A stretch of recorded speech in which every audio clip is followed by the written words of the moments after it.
This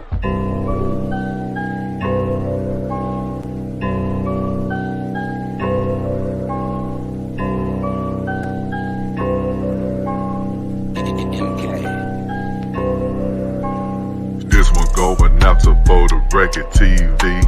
Shout out to the lady who I call First Lady T. And my bro Kenny, he the tech guy, aka the real plug. He'll set you up with a job. And my dog Third, all the hoes call him Poppy. He got your baby mama, got the sprung off that Molly. They dumped her for her sister, but she wasn't taking it well. They used to call me Brandon, now they call me Entanglement L. Brandon L can't take no loss. I'm the $40 nation boss. When it comes to the other dude, I ain't got much to say to you. Burning hell if you did me dirty. I done made it to the age 30. Told Pez she the first lady, she gon' let you know if you're acting crazy. Third water enforcer, talk to him wrong, he'll smoke ya. And my brother Kenny Conjo, he just cashed out on the condo. Tennessee to the DMV, all the way to the H-Town. Backstabbing bastards better not ever come around. I'm spending on the squad, all I do is splurge. I'm smashing on the spot, I left her on the curb. This one going out to For the Record TV. Middle finger if you did me dirty. I done made it to the age 30. She know I'm 40R, now she getting wet. I'm throwing up the bow, yeah, rep the set. Disrespect the foe, but put a slug in your neck. For the Record fam, let them know we got next. For the Record fam, let them know we got next. Hold up, For the Record fam, let them know we got next. Ballin' in the mall, all I do is splurge. Your lady gave me some bop on December 3rd, yeah. Throwing up the bow, yeah, rep the set. I'm throwing up the bow, yeah, rep the set. I'm throwing up the bow, yeah, rep the set. I'm throwing up the bow, yeah, rep the set.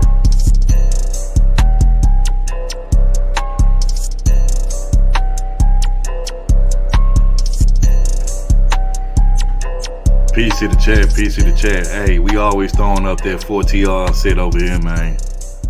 Just for clarification purposes, now y'all rep a set. What is it again? The 4TR set, that's For the Record TV set. You know what I'm saying? That's what we represent all day. Oh my God. Acting all bougie, like she don't know what the set is. Like she don't know what the set mean. Okay. I thought you was raised in the project. I needed to hear it a little bit more louder. You know, I'm just saying. Yeah, I see. But hey, man, you know, I was trying to do some more intros. Third was like, nah, man, that ain't it. This is it right here, man. This the one right here. I can't duplicate this one, man. I tried. Well, okay, but you know, sometimes you do got to change it up a little, just a little bit, you know. So I like them. I like the new freestyle, but we'll see. We'll put. I'm gonna upload it later. Right. What's going on, chat? What's going on, everybody? So, well, you know what? Let me do this, right? So I do have to say that I was slipping, right? And I didn't do the comment of the week for the last video. So we got 2 weeks that we're combining. So it's going to be 2 winners this time. And if y'all could find the people, or if they make it here in the chat, just remind them to drop their Cash App so they can go ahead and get this prize. So let's just get into it, right? So I'm going to announce all 6 of the comments, and then we'll tell y'all which ones won. So here we go. Contestant number 1. And this is weeks episode 7 and 8. Yeah. Huh? Okay, got it. Yep. Okay, so it's episode 7 and 8. So here in this one, right, we have Ed Unchained, you know, being a troll that we all know and love, and I'm about sick of Ed. I'm about to block him, right? He got 1 more week, 1 more, and then I'm blocking his ass. He says that Topaz ghetto ass crying Kool-Aid. I mean, like, first of all, you know, like, leave Kool-Aid out of this. Kool-Aid ain't have nothing to do with it, and you a whole hater. How about that? Now, within all of this, we also have, let's see. We're summoning Taylor Scott because we feel like she can call him third down sometimes when he be up here acting up, getting all out of pocket and whatnot. And contestant number 2, Jay Shine Randoms. Maxine should be a weather guy because she know how to stay dry. Now, I'm not sure what we were talking about. Do y'all remember how this comment came about? You know, we was talking about that Maxine Waters and Megan Stallion. She did an interview, sit down talk with her. Okay, now why is Jay Sean talking about she dry? I don't know. Like, I mean, I don't Jay know Sean, where do you? that came from, but hey, that was hella funny. It was funny, Cause but here's the thing, Jay she Sean, was that talking you about she was praising WAP. She was praising WAP, knowing damn well she got a dap, dry as what. okay? Because I'm gonna say if he got an inside voice to Maxine Waters, I got some other stuff I want to say. So I'm gonna have him call her up and see what he can do about this dryness. Because then she'll be indebted, and then we can get some stuff done. Contestant number 3, right? So here we have, I think this is Khadijah Hunter. So she starts off this comment block here, right, of all of the fuckery that was happening in the chat at that moment, telling Brandon to shut up. Now, this has become like a staple of Black YouTube. I don't know how many times you get told, shut up, Brandon, all throughout I YouTube. don't know where that came from. I don't know, but when I speak the truth, people tell me shut up. So it is Oh, what okay. it is. Okay, yeah, we'll blame it on And one that. of the main people that tell me to shut up on the panel now, but let me mute up. Because you be doing the most. Brandon, don't nobody be having time for that. Okay? So just so you know now, there's more that happened in this comment block, right? So give me 1 second. I'm pulling it up. Let's see. Oh, now also let's just go back to this one with Ed and the Unchained, right? So in this comment, she's saying Memphis is scared. So also you summoning Taylor Scott, and she was minding her business, not doing nothing, right? So now with No, actually, this one, Shuey did. Shuey did that. Chewy did that one. Okay, well, in this one, she says, OMG, chaos, let me turn on my captions. Now, see, here's the thing, right? So y'all be messing with chaos, and I mean, sometimes he drops some jewels. Sometimes when he come up here on the chat, on the panel, he be saying something that we didn't know. Hey, my nigga be sounding like the mumble rappers, man. I'll be like, what the hell he just say? It sound good, but I just can't understand it quite well. No, man, I did a live stream with Chaos the other day after the debate, and I had, he was going way too far, like, talking about sex, and I was like, all right, I think I get it. Now, calm down. Now, this is good, wholesome YouTube sector over here. We don't do all that. You're just doing the most. But Yeah. Salute, Xavier. I see you, Prophet of Thought in the building. okay, and then let's see, contestant number 4. So in this, we have Khadijah Hunter again going for the chat box prize, right? She says if you stressed about $40, you too broke to rob anyway, so you safe. So now what were we talking about? Robbing with people? I forgot what I said. I said, I said the one thing I don't fear no woman leaving me for another dude or whatever, but a woman leaving me for my money, taking all my money. That's what I fear, man. I can't have no woman taking all my money. So if it's $40, $20, hey, I need all my bread, man. So Brandon, you mean tell me like you don't ever just like give $1 to the people that be standing outside and they like, hey, I just need a quick dollar real quick. See, I You said always say take. no. I give now. I said don't take nothing from me. Don't steal nothing from me. This is what I work hard for. So if Okay. I'm giving away, I definitely give out some of the people need it. But as far as a woman just taking me because we broke up, hell no, I can't have that one. You got to pay the breakup fee. What's wrong with you, Brandon? Why you acting like this? Here we go. Listen. Okay, so this is gonna be a thing, right? Now, so if we break up and I feel slighted by it, you gotta pay me not to bash out your car windows. No, the deal would be okay if I have to pay you, I still get the WAP.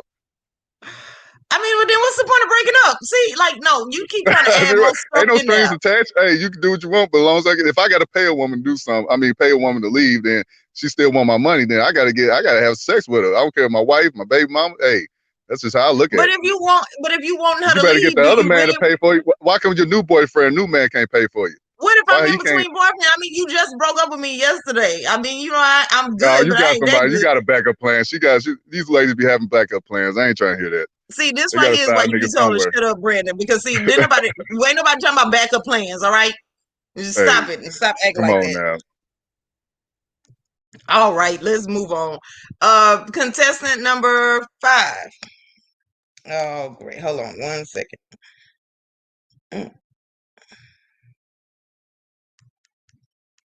Okay, so in this one, we have Khadijah down here yet again coming through strong in these past 2 weeks. She really had something on her chest that she had to talk about.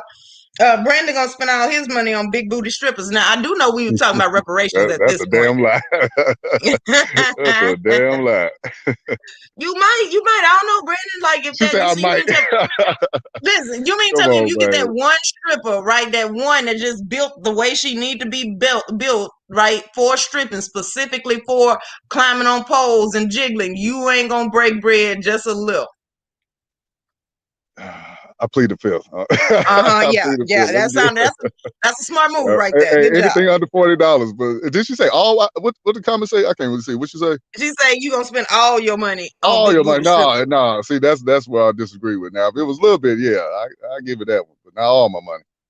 So you object to the word all. Okay, got it. Right. So the strippers, Just a there's little still bit. Just hope, a little bit. right? He gonna give y'all some And I of gotta it, not all of it. wait. I ain't paying for no lap dance now. This is something else I'm getting too. Oh Lord! Speaking of, they got a players club too. You sound like the dude in the car. Ain't nobody about to pay you for no dance. Right. So nice, real, gentlemanly like Brandon. All right, last contestant number 6. Here we have This Beach is Better OG with it. So at this point, I think we're talking about the storm. And she says snow bunnies were having withdrawals trying to snort the snow, trying to get high. Times are hard these days. Now, and see, here's the thing, right? So if you got a habit and you trapped in a snowstorm such that happened last month, you're going through withdrawals. You're going to be irritating everybody, getting on everybody's nerves, pacing around the room, doing stupid stuff. So I guess one of them was like, well, it's still white, might as well. Hey, So Brandon, that's your snow bunnies expertise. do like that white powder. They love that white powder. So they be on that white girl. So hey, I love that comment right there. That's facts. Yeah, see, but this your area of expertise. You deal with the snow bunny. So I mean, how would you comfort a snow bunny in withdrawals in a winter storm? Hey, boy, ain't that in Texas? No, Bisha, she from Alabama, I think, if I'm not mistaken. No, Florida, I think. I was gonna give y'all that L again. What's going on with y'all white girls out there sniffing snow? Yeah, no, see, no, that's why you always looking for ways for Texas to take an L. Worry about what Memphis and St. Louis is doing, all right? Exactly. We got Texas down here. So now the winners. The winners, one is this comment right here. As you can see, Brandon had a specific affinity for this comment. It was funny, right? And for me, I just gotta say, it's about time another race of women take some L's for a second. So I voted for this one. So this is one. And now, what was the other winner? The other winner for me was Khadijah. The caption, when Chaos Reigns is talking, she got to turn the caption on. Oh, okay. You see, you know what? And you know what? You be picking comments and be like, sorry, and then still pick the comment. So, like, that Right. ain't sorry. Just so you know. Oh, she in Alabama? Oh, okay. Okay. I thought Beach originally was from Georgia. You know what I'm saying? But I could be wrong. I know she said she lived in Alabama. I could have sworn she was from Georgia. Maybe. Yeah, I think you're right. I think she lived there. You're right. Yeah. She's from Georgia, probably. Yeah. Okay. Well, either way, so if y'all find Khadijah and This Beach is Better, tell them to go ahead and put their Cash App in the chat. And we want to thank everybody for participating. Cash App in the chat and finally get something. She could finally get something. Yeah, Khadijah, go ahead and put your Cash App in the chat so Brandon can finally trick we already know hers. What, K10034, right? Because she put it in there all the time. So that way Brandon can finally trick on his baby mama. You know what I'm saying? Exactly. Go. Brandon should be the one to send it. Hey man, where is Taylor Scott at? Where her big forehead is at third, man? Then y'all go on a date or something? This is minding her business. You gonna leave Tay alone. She don't be on here bothering nobody. Got a cape on. Okay. Yeah, because she don't be bothering nobody. She be minding her business. Bullshit. All cap. Now, when they come in here, right? So when Khadijah and Taylor get in here, I'll be sure to let them hear the replay. All right, guys. So we're gonna go ahead and get started on the group discussion today. Now, I do want to say to y'all, we do have an interview later on today, 8 p.m. Eastern. 8 p.m. Central, 9 p.m. Eastern on the Rallo Show. He wants to talk to us one-on-one, so you get a little bit more information. That being said, we're going to try to keep this show shorter. And so we're going to do the current event talks and sports and then, have a little free talk. And then we're going to get out of here. So we're not going to keep y'all on here all Saturday because you got to go home, get ready, and come support us on Rallo's channel later on today. So if you want to hop on the panel, man, anybody come up, man, saying with open topic, open panel, everything, come on up right now. Pull up on us. Right now, all of these topics that we have today. Yeah. Peace, All of Joe. these topics that we have today have one thing in common is changes, right? So hopefully y'all, see where we coming from with this. And The speaking only of thing changes, constant is change. shout out to the Prophet of Thought. Our Lady T had a debate. She had a debate. What was that? Thursday. She had a first debate. Wednesday. Oh, that Wednesday. Oh yeah. Yeah. Against the first round was against SKC. Shout out to SKC. The second round was Yeah, Brother Resident J.I. Coon. He shows up for all things coonish. Hold Y'all on. had a very good debate right there. What's up, Third? Hold on. I'm responding to Bismillah in the chat. So we have an interview with Rollo over on his channel, the Wake the Hell Up 7 channel at 9 p.m. Eastern, 8 o'clock Central. So again, that's 9 p.m. Eastern, 8 o'clock Central over on Rollo's channel, which is Wake the Hell Up 7. I do too, Joe. I feel I was robbed, right? I was robbed, and I feel like I'm gonna be Trump right now. We need to find them missing ballots. I'm not conceding. Joe doesn't want to recount. Nah, man, let me tell you something. The first round, I said it was a little tie. I think it was a tie to me, in my opinion. They had a good exchange, good back and forth. SKC. The one thing I like what SKC asked you at the end, he said, so if black men are gone, what will black women lose? I'm paraphrasing. I think that's what he was saying. And Topaz was like, everything. We lose everything. And SKC was like, well, name me something. Protection. he started cracking up. That's all you see with us is just protecting y'all, dying for y'all. That's it. Fighting for y'all. He asked me to pick one thing, and that's the thing that everybody has been talking about lately. So that's why it was at the forefront of my mind. I defy you to find a live stream recently that don't have nothing to do with black men protecting black women. So it just was the first thing. I did say everything. SKC's a hater. Family, building things for y'all. That's just out the water. It's just the first thing that came in your mind was protecting us. Because I mean, if I don't survive, I can't appreciate nothing. I can't submit and be appreciative if I'm dead. I mean, I figured that was the right answer. And look at Prophet of Thought. Thank you. I mean, I don't know. Do you mean that as a compliment? But I've been told that before. It is what it is. Yes, sir. And the JI situation, that was crazy right there. It's funny because you let SKC talk. Y'all went back for had a nice dialogue, but then JI came. You was going in on him. You wouldn't let that man talk. What? Because I feel like he irritated my soul because he was acting like he was tired of having a conversation. He was huffing and then talking about, let me walk this down. Like he's tired of having a conversation. Nigga, you came up here. Ain't nobody called for you. You came to talk about this. So how you now tired of the conversation? I mean, like that just pissed me off. And so at that point, I got petty and I forgot all the rules. Plus, he was talking over the buzzer anyway. So...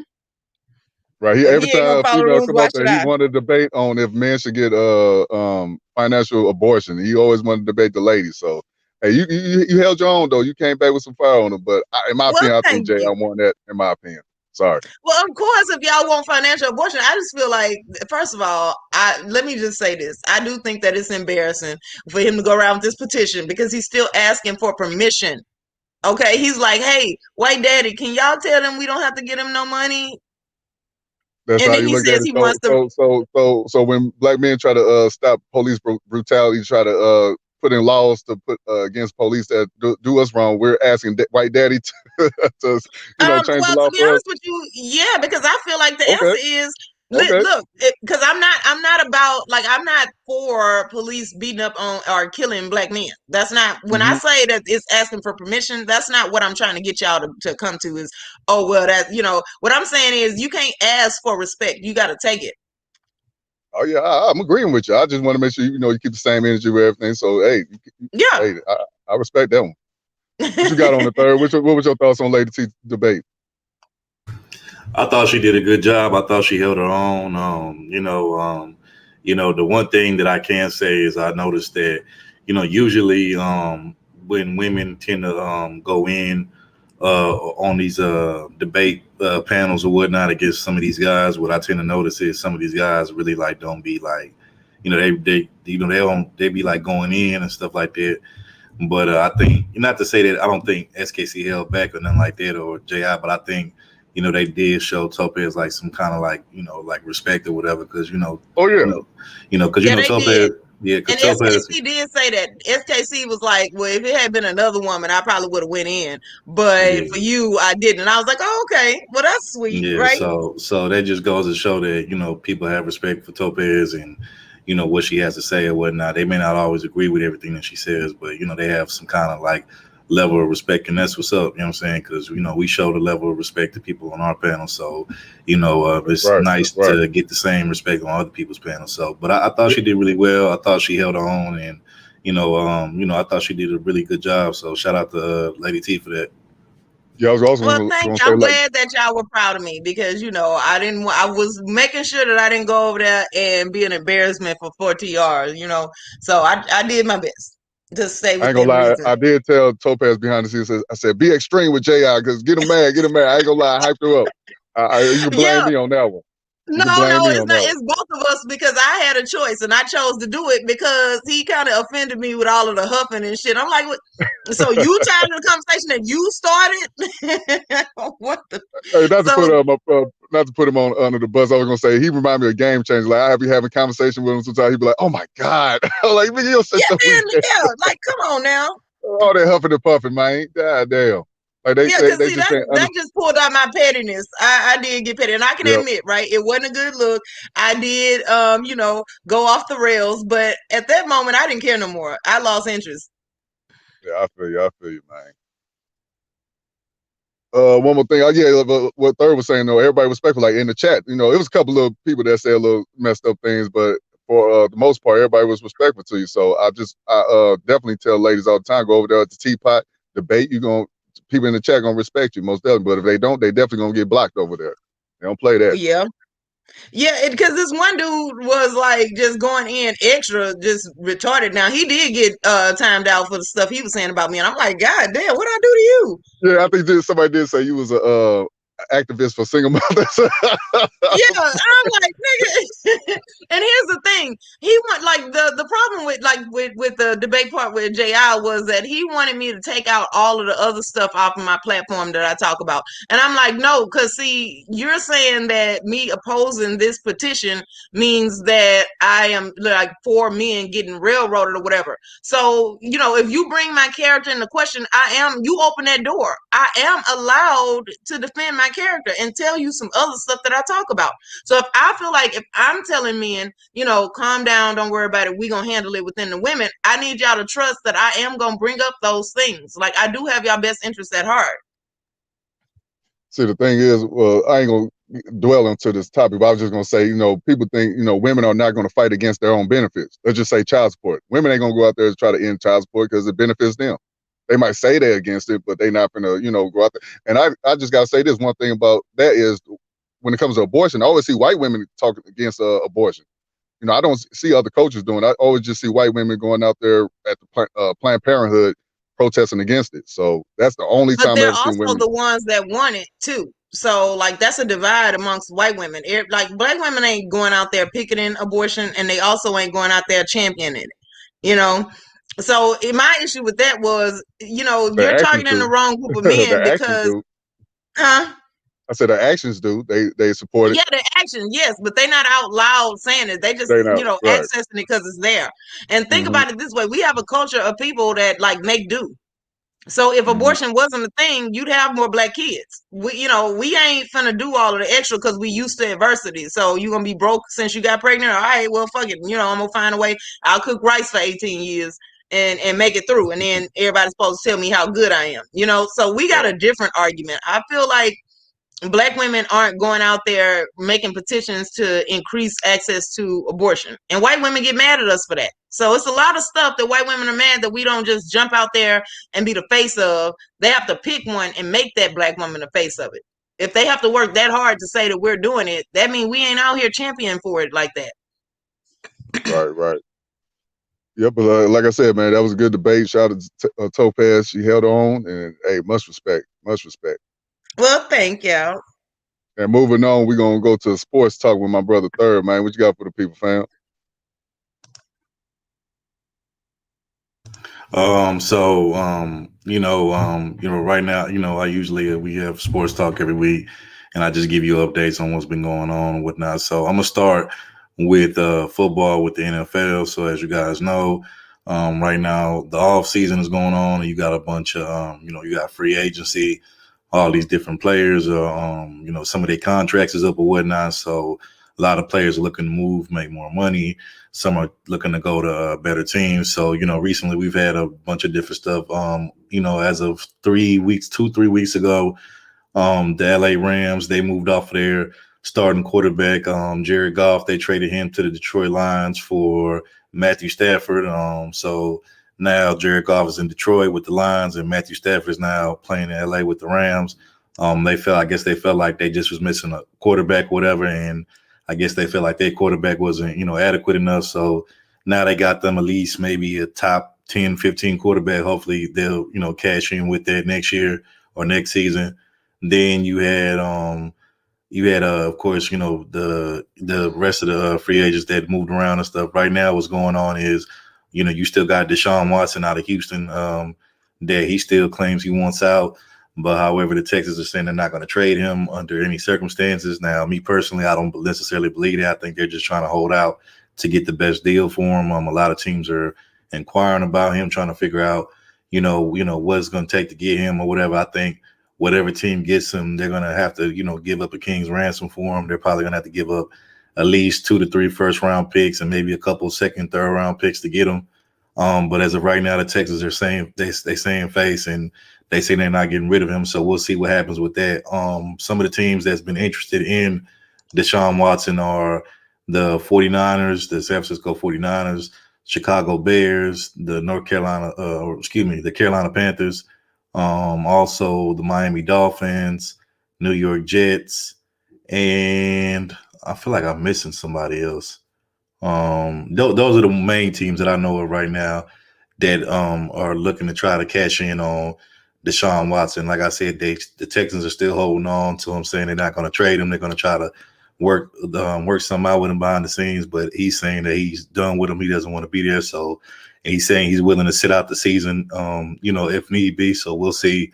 Also, and the Seattle Seahawks right now, you have a power struggle going on between Russell Wilson, the star quarterback, Super Bowl quarterback for the Seattle Seahawks. He's having a power struggle with his head coach, Pete Carroll. Russell Wilson feels like he doesn't have enough say-so in the organization when it comes to player personnel and different moves or whatever. And he's looking at all these other quarterbacks that either have won Super Bowls or haven't won Super Bowls that they have a say-so in the organization and they have a say-so in other things, behind the scene. And he feels like he's not getting his fair say. So he's claiming he wants out. A number of teams have surfaced and been interested in him. One of the teams that have showed interest in him or that they're showing interest is the Dallas Cowboys is one team. That would be an interesting move to see him go from Seattle to Dallas. That'd be a big market change for him. So that would be interesting. Now, I'm not sure if that's going to happen, but that's definitely would be interesting to see. Other teams, ironically enough, I think they say Houston might be interested in getting him, but again, they still trying to hold on to Deshaun Watson. Other teams that's looking to get his services, I think, is the Jets, and then I think even Chicago. So those are all the teams that I know of personally that, I've seen different news articles or whatnot that say that they're trying to get Russell Wilson in his services or whatnot. But it'll be interesting to see because I just feel like Russell has been the face of that organization, and he's pretty much been their best player that they've had, probably throughout their history as a franchise. And he actually bought them a Super Bowl, and he's been probably top 5, top 10 quarterback for the last, 9 years. So, the fact that they're willing to just let him go so easily just because they don't want to give him, say so on certain things behind the scenes, to me, that's ridiculous because I wouldn't let go of him. I think he's one of those quarterbacks that you're not going to find, that's going to fall off a tree. He's one of those quarterbacks that, he comes every, is, one of those once in a lifetime quarterbacks. So we'll see what happens with that. But, I'm pretty much off of NFL right now. So that's really all the news for NFL. And then now I'm going to go into the NBA. So right now, it's regular season or whatnot. So I really don't, I keep up with the regular season, but there's too many games to kind of like, but what I do is I try to watch the games that, the marquee games and the games where I feel like, certain players tend to like really stand out, or they tend to, have a great performance. And this past week performance, we had a vintage performance by the one and only Carmelo Anthony, one of my favorite players growing up, so, if you want to roll that tape, Topaz, you can. Salute to Melo again. This is the second player of the week. Yeah, man, it's just the second time. He went vintage Melo on that. A lot of people been saying that, he's done, he's not washed up, he's not good, but I mean, he still got it. I mean, he's still top 15, top 20 player. I don't care what nobody say, but of course, when the sports media, mainstream sports media, want to put out a narrative out there about you, that's what they're gonna do. But go ahead, roll that tape, Topaz. Okay. Mm-hmm.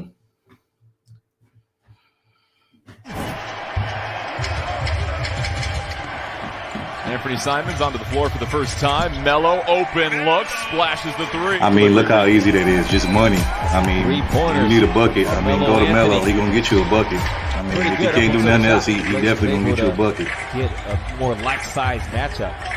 Melo with the heavy and throwing it down. I mean, come on, man. They talking about he washed up. That don't look washed up to me. I mean, His defense got better. Yeah, his defense got better. I mean, come on, man. Look how he's blowing past these young cats. These guys younger than him. People forget this is 18 year. It's an 18-year veteran in the league. 18. Yeah, this is 18 years. Still playing with the young boys. Still, teaching the young guys. Worldwide. Melo pump fake, draws another foul. Count the basket. They're trying to get Carmelo on Terry Rozier. That's the matchup they want to attack. Rozier look at him. by Melo. Back on Melo, straight up. We were having some fun with it earlier on. Watch this, too easy. He gets his respect. Going to work. Here's the Blazers, Melo. Step back jumper, Kansas. I mean, you still hitting the bottom of the net like that in year 18. I mean, what can you say? That Charlotte's able to get, you want them to just really have to earn it. You don't want to feel like you gave them possessions. And here the Blazers feel like they gave them 2 in a row. Martin with the steal. Melo. Steal. Got Good another hands, steal. Blazers. Get it right back. He's showing you the improved shot, and the athleticism has Another been steal. there since he stepped foot in a Oh, Trailblazer man. uniform. Melo doing his thing. 6 Blazers Pull up. with 11 plus, and Water. Melo trying to put That's this all. thing That's away all water early. right there. Showing you the improved shot, and the athleticism Another has been steal. there since he stepped foot in a Trailblazer uniform. 6 Blazers Got with it. 11 plus, and Melo trying to put this thing away early. Ball defended by Little. Ball up top to Bridges, Blocked. negated by the Blazers. Yeah, they sniffed that out. That's a play Charlotte likes to run. Got him. Melo's not messing around. Anthony pouring it on. I mean, if that's what you call washed up, then I don't know. Hornets All trail right. by 11. They continue their pressure. Side Corner three. look for Got him. Melo.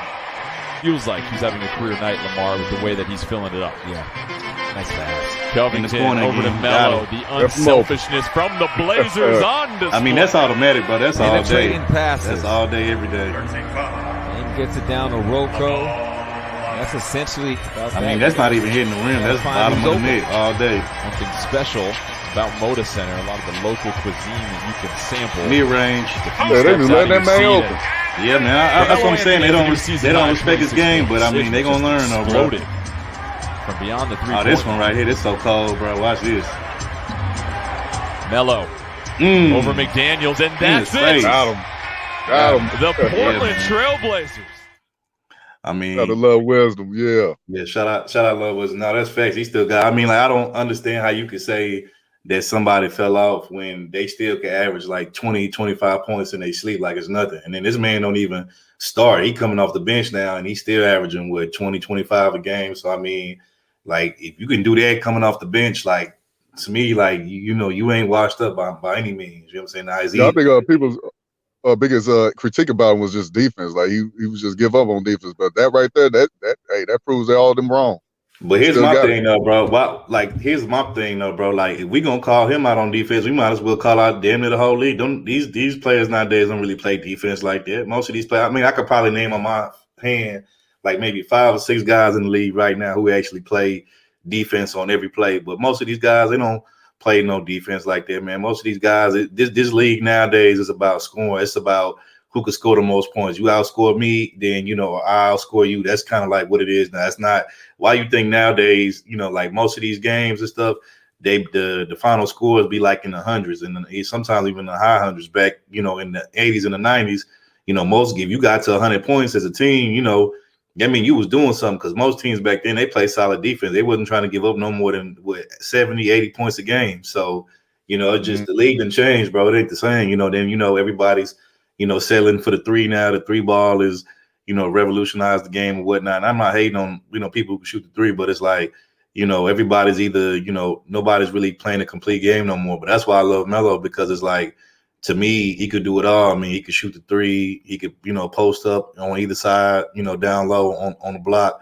And then, he got a mid-range game. So it's like, I mean, how can you really stop him offensively? He has everything in his, arsenal to where, you try to stop him. I mean, he's hard to stop. And he's a tall dude, kind of, swole kind of guy. And I mean, he's just too gifted athletically, you know what I'm saying? So shout out to Melo for that, you know what I'm saying? But yeah, man, people need to put some respect on his name though. Most definitely. Any more news about the sports? You got some tea? Yeah, I agree. Good answer. Good answer. Yeah, we move right along. Well, shout out to Texas, man. Texas Governor Greg Abbott, he says, fuck it, mask off. Fuck it, mask off, man. He said no more masks. We reopening everybody, businesses, all that being reopened. Y'all agree with this? Nope. Oh, and I live here. Now, here's the thing. I'm shocked about that. Please elaborate.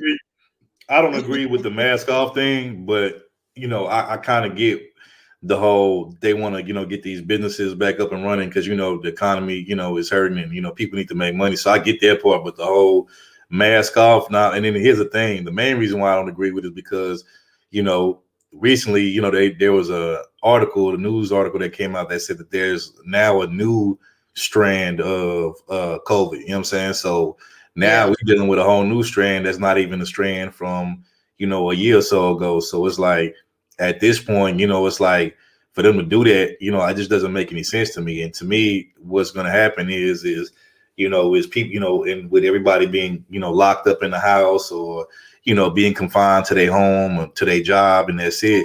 Now, shout out to Rollo. Appreciate you, Rollo. Shout out to Wake the Hell Up 7. That's the channel that we'll be over on later on tonight for our interview at 9 p.m. Eastern Standard Time. So y'all come on through.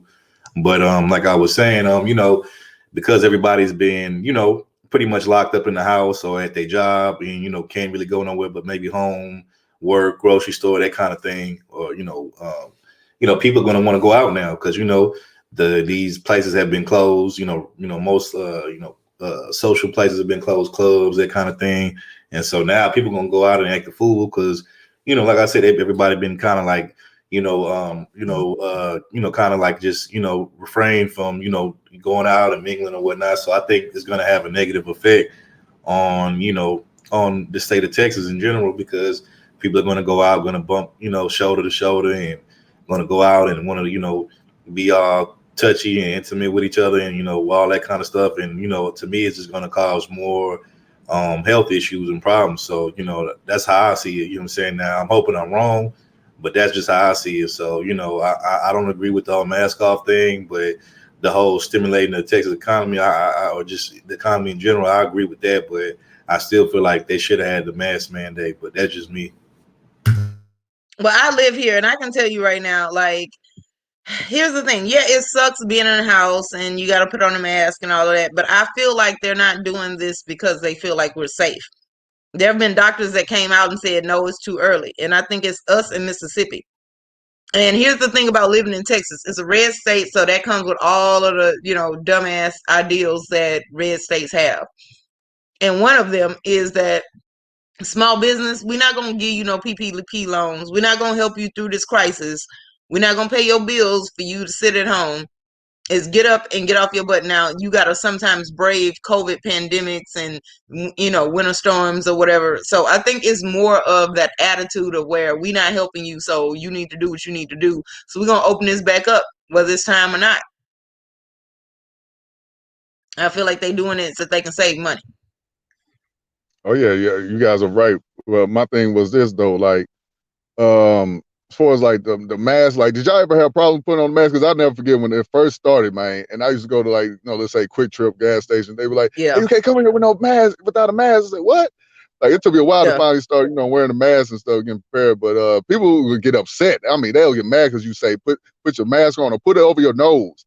People will have problems with that. Have y'all witnessed that, or do you guys have personal problems with the mask thing? Well, like you said, at first it took me a long time to remember it. So I like, there were times I had to literally go and like sneak into a CVS to go buy a mask to put on because they didn't want to let you in CVS either. And I'm like, hey, one of y'all gonna have to let me in here so I can buy the damn mask, Exactly. So at first I kept forgetting it. I kept leaving it at home. And then I finally got into it. And now I bought masks that have like designs on them and stuff. And you have to wash the mask. So I got one for each day. I'm able to change out the mask. It's part of the outfit now. So at first I kept forgetting. So you got the Louis Vuitton face mask and the No, I did not, because the Louis Vuitton don't make masks, and that's fake as hell. Like, no, that's a knockoff. I would not. That's a knockoff, yeah. Exactly. I refuse until they start making their own real masks. I'm not buying these masks that people that bought Louis Vuitton. Oh, they got Gucci masks too. And I'm like, no, just no to all of that. I seen the sister, she had the whole blueberry outfit in a blueberry mask. I said, damn, she draped up, man. She dripped out, yeah. I like the Burberry pattern. I do, but I cannot buy it if it's fake. I'm sorry, I'm not gonna do it. And I do want to welcome Teapot to the panel. But yeah, now I done got used to it, and it's like now I have one with me all the time, so it ain't that big a deal. Exactly. But I will say also, I work at a program in the morning for people with mental health issues, and they get upset about the mask because it fog up your glasses, and they be pissed off, angry, having to be reprimanded all the time. So and then there's a whole group of people that are anti-maskers that was going around, picketing and purposely starting fights. Exactly. Yeah, I seen that too. And I'm being honest, there was a lot of white folks that's against the mask thing. Well, you know what, black folks do it too. But as far as like protesting, like you said, boycotting and stuff, it's white folks doing that. But I have seen black folks act up when they got to put their mask on. Because the craziest story I ever heard was a brother at I think it was Dollar General, Family Dollar, one of them. The security guard told the sister, he said, hey, put your mask on. She was like, I ain't got no mask. I just got to get something real quick. And they went back and forth. So she left. She went and got her husband and her son, come back and killed that man. Oh, this over and you know what? And you are the one that posted about this lady where she was in a store. It was a black lady, and then the white lady told her to put on the mask, and they end up fighting. So you posted that one. Yeah, yep, that one, yep. And the son and her husband both doing life in prison right now as we speak. It's over a mask. Get the hell out of it. Over now, damn mask. Before anybody speak, I do want to do this. Mika B, thank you so much, and we shouted you out earlier before you got here. She shared our live stream like 17 hours ago when I first put it in StreamYards. Like that right there is some support and dedication. That's big right there. Salute to Mika. Salute. Right. What's going on, X? Peace. I finally made my way. Hey, what's good with it, Lady Topaz? Brother Bitcoin, Brother Third Ward, what's good with it? I had to come down here, man. I finally got a chance to catch y'all live, so I figured I would jump up here, man. And, I ain't going to stay long, but I did want to come up here and holler at y'all. And that story that Brother Bitcoin was just referring to, I actually did a story on it a while back when it happened. Y'all talking about Calvin Duke Summerlin was his name, was the security guard that got killed. I believe it was in Flint, Michigan. And I did a story about it. And I was actually supposed to have his widow on not long after that. You be having all the connections, X. I'm gonna have to give you. I'm gonna email you and see if you know some people that I need to interview, because I mean, you got all the kind of connections. Yeah, well, I use a lot of my old channels that I had when I was in radio. So I still have access to some of those. I still have access to some of those things. So I kind of utilize some of the old connections that I had when I was in radio many years ago. So that's how I can kind of, get to these people here and there. But I still plan on having her on, whenever she's ready. She has my information. I haven't heard from her in a while. The last time I did hear from her, she said she was going to come on, and we were corresponding back and forth, but it never manifested. So, whenever she's ready to come on, I'm happy to have her. So, just wait. That would be big. So, Oh yeah. What's your thoughts on the whole, mask? They not they reopen out there in Texas. You agree with that? I feel like this as far as masks are concerned. If you feel like you don't need to wear a mask, don't wear one. I don't think the government can control that. I think it's a personal choice. I mean, they make it a collective issue, but I think it's a personal choice. And if you do decide to be out and about without a mask, you can't cry the blues if your ass catch COVID. That's where I'm at with it. But you can't. Yeah, you can't force people to do nothing, man. Not really.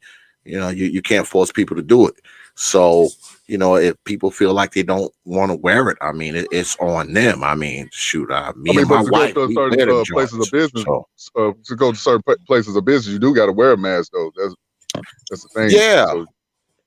So, I think if you have a business, right, and that's a requirement. If you want to walk into my place of business, if you want to walk into my shop, and I say, hey, look, you got to wear a mask if you want to come up in here. I think it's my right to say that. Just like it's your right to say to hell with your business and turn around and bounce. Yes, so, I mean, it is what it is. I don't think that public policy can necessarily dictate how private people act. It's a little different if it's a public building. It's a courthouse, it's a post office, or something like that. They can kind of control it a little better. But something private, privately owned stuff, it's privately owned, so you make the rules. So, and likewise, if you feel like you don't want people to wear a mask in your stuff, you have a right to do that too. It's yours. I think it gets a little sketchy, when you bounce from, private business to public business. It gets a little hazy in there, when it comes to that kind of stuff. But, I mean, Texas was a hot spot at some point. Exactly.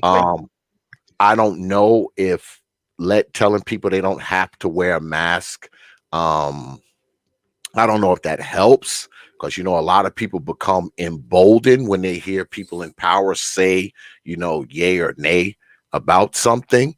But I think they'll change their minds if it starts to spike up. Hopefully that doesn't happen, but if it does spike up, in the near future, I think they'll change their minds about that. I think they will. Right, they will. But like Topaz and Third was saying, this is all about business, all about money. So they, the economy, they got to reopen businesses, small business at that. Yeah. So, I mean, I don't know. I've always seen this whole COVID thing as no matter what, it's going to thin the herd. Some people going to get sick. Some people going to get really sick. Some people are going to have no symptoms at all, and some people going to fall dead. I mean, that's just part. That's just part of it. From what we've seen in the past. I mean, this is what it's going to be. So the only thing you can do, if you're a cognizant person of what's going on, is try to protect yourself. It's kind of hard to protect others, even if you come down with some type of mandate, issued by the government. I mean, it's going to be hard you can't really protect people collectively, because things like that are an individual choice, whether to wear one or not, whether to allow people in your business or not. These are individual choices, man. You can't legislate common sense one way or the other. You can't do it. So, I mean, I guess people got to rely on their own devices at this point, and hopefully, it doesn't cause too many people to end up sick and ultimately die. That's the only thing you can hope for. That's the only thing you can hope for. As I walk in the store, seeing these signs, if you don't have your mask on, you're not allowed in here. This kind of remind me, not to say comparing the two, but Jim Crow days. Blacks not allowed, no colors allowed.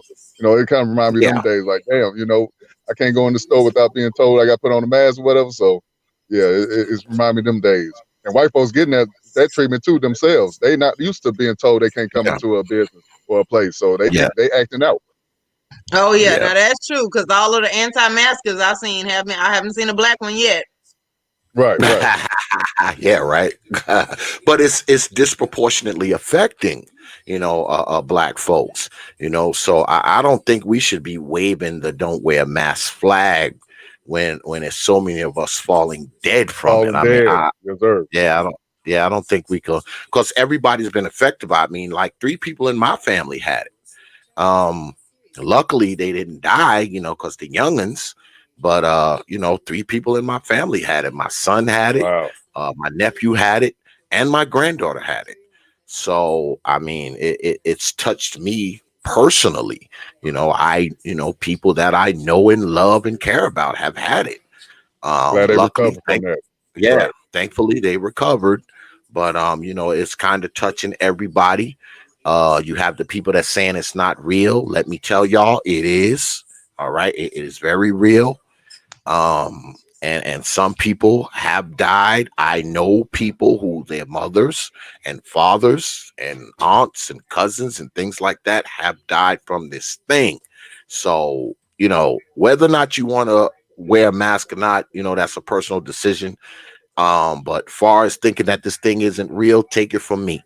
Like I said, 3 people in my family had it. All right. And my son, my youngest son, he got really sick from it, but he recovered. So, I mean, it's real, y'all. I mean, it's real. So that's all I can say. And I want to say this, because they've been saying that, like, we haven't heard them say anything about the actual regular flu this season. And I thought I had COVID, but it ended up just being regular flu. And so, I was okay and I was straight or whatever, but like they haven't been saying anything about that. They've been saying that the flu is down and COVID is up. And I don't know how many people like that have been misdiagnosed because, they're fudging the numbers too. Yeah. That's going down in New York right now. The governor is under fire because he kind of underreported, how many people were dead, and they were saying that they had bodies laying on the ground and also kind of nonsense up there. So, it's one of those things that have kind of turned this country upside down. And whenever a crisis like this takes effect, you're always going to have corruption. You're always going to have chaos. And more importantly, you're going to have lies. So, I just want people to be careful, man. And, examine all information, man, and think hard about what they're going to do, one way or the other, whether you're going to keep a mask on or, throw all your mask in the garbage. Make sure you think hard before you make either decision. That's all I expect black folks to do at this point. Well, I done got something that match my outfits now, so I mean, it is what it is. Part of it now. How black folks is. We always got to be. We got to be shows off. We got to be fashion with it. Listen, I'm extra all the time, and I'm not even sorry. I'm done apologizing. I am extra. All right, it is what it is. Don't tell me you got one for every outfit, Lady Topaz. You got one for every outfit. I got different colors. I got the different colors. I got a silver sparkly one. I got a black one with sunflowers. I got the Texans one that's kind of pink and purple. I got an all complete, a complete black one. So yeah, I mean, I'm matching them to my outfit and my shoes. Now it's too late.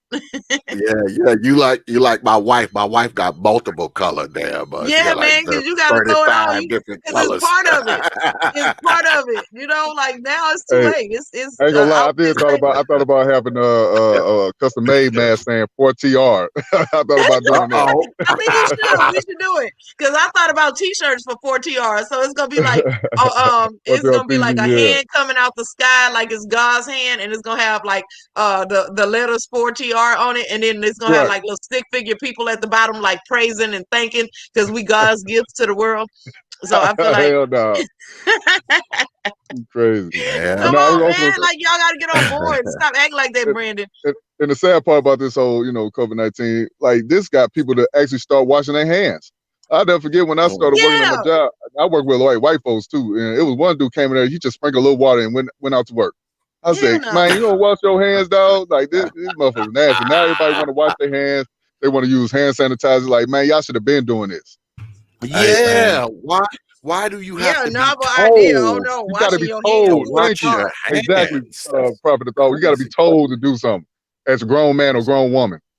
Hey, whenever I go to a bathroom and it be another person up in there with me and they don't wash their hands or they'll just try to like sprinkle some water on it with no soap, I'll be looking at them like they crazy. I'll be like, so you just ain't gonna wash your hands, bro? You ain't gonna put soap on your hands, bro? Okay. You know what I'm saying? Like Yeah. that should be Shit, crazy. man. It's That's why I trifling. really don't like going to fast foods. You never know who's behind that. The Just grill, trifling, whoever bro. cooking your food, man. Don't know what they did. Like I never forget. I Yeah. went to the gas station. I was getting some chips. Lady just came out the restroom. And her hands all wet. I was like, "Oh man, she got to touch the chip." Brandon I is was so like, upset. "Man, He no, focused on the man." fact that she came out like she was supposed to live in there, but he I mean, really she mad wiping at her her. shirt, trying to dry off her hands. I'm like, I'm good, man. I'm good. Hell no. Take But them you the chips one back. always want to take people to Taco Bell. See, they ain't washing their hands in Taco Bell. Oh, that's different. Don't bring I that up. don't That's know. different. That's Oh, I'm bringing it up, Brandon. coming straight out. They're going outside, having a cigarette break and come right in and yeah. commence to touching on your food, after they've been all outside and, got all kinds of debris going on. They come from outside, go in the bathroom, come out, won't even put damn bit of soap or water or nothing on their Yeah, hands. because that's another thing. I'm glad you said that, Teapot, because don't be just washing your hands with just water. First of all, Yeah. dirt and sweat and bacteria, none of that is water soluble. You need the soap to stick to it so it can be washed off with the water. Yeah. And we shouldn't have to be saying this to adult people, but Exactly. I guess it's necessary. You would think if it was just folks, Sally. yeah, man. You would think that if it was like kids that was like 4 or 5 or something like that, you'd be like, okay, young fella, wash your hands before you leave up out of here. But you're talking about adults, man. Adults should not have to be told to wash their hands, especially when they come in from outside or leave out the bathroom. I mean, if you ain't gonna wash your hands no other time, at least do it then. At least do it then. If you ain't gonna do it no other time. And this is the thing, like a lot of people use being grown as a way to opt out of doing stuff that's just responsible and appropriate.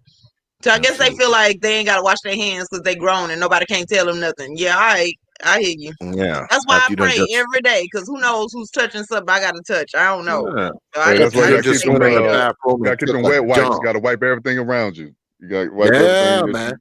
That's why I've gotten to the point where, if I'm using a bathroom somewhere else besides my house, man, it is a freaking emergency.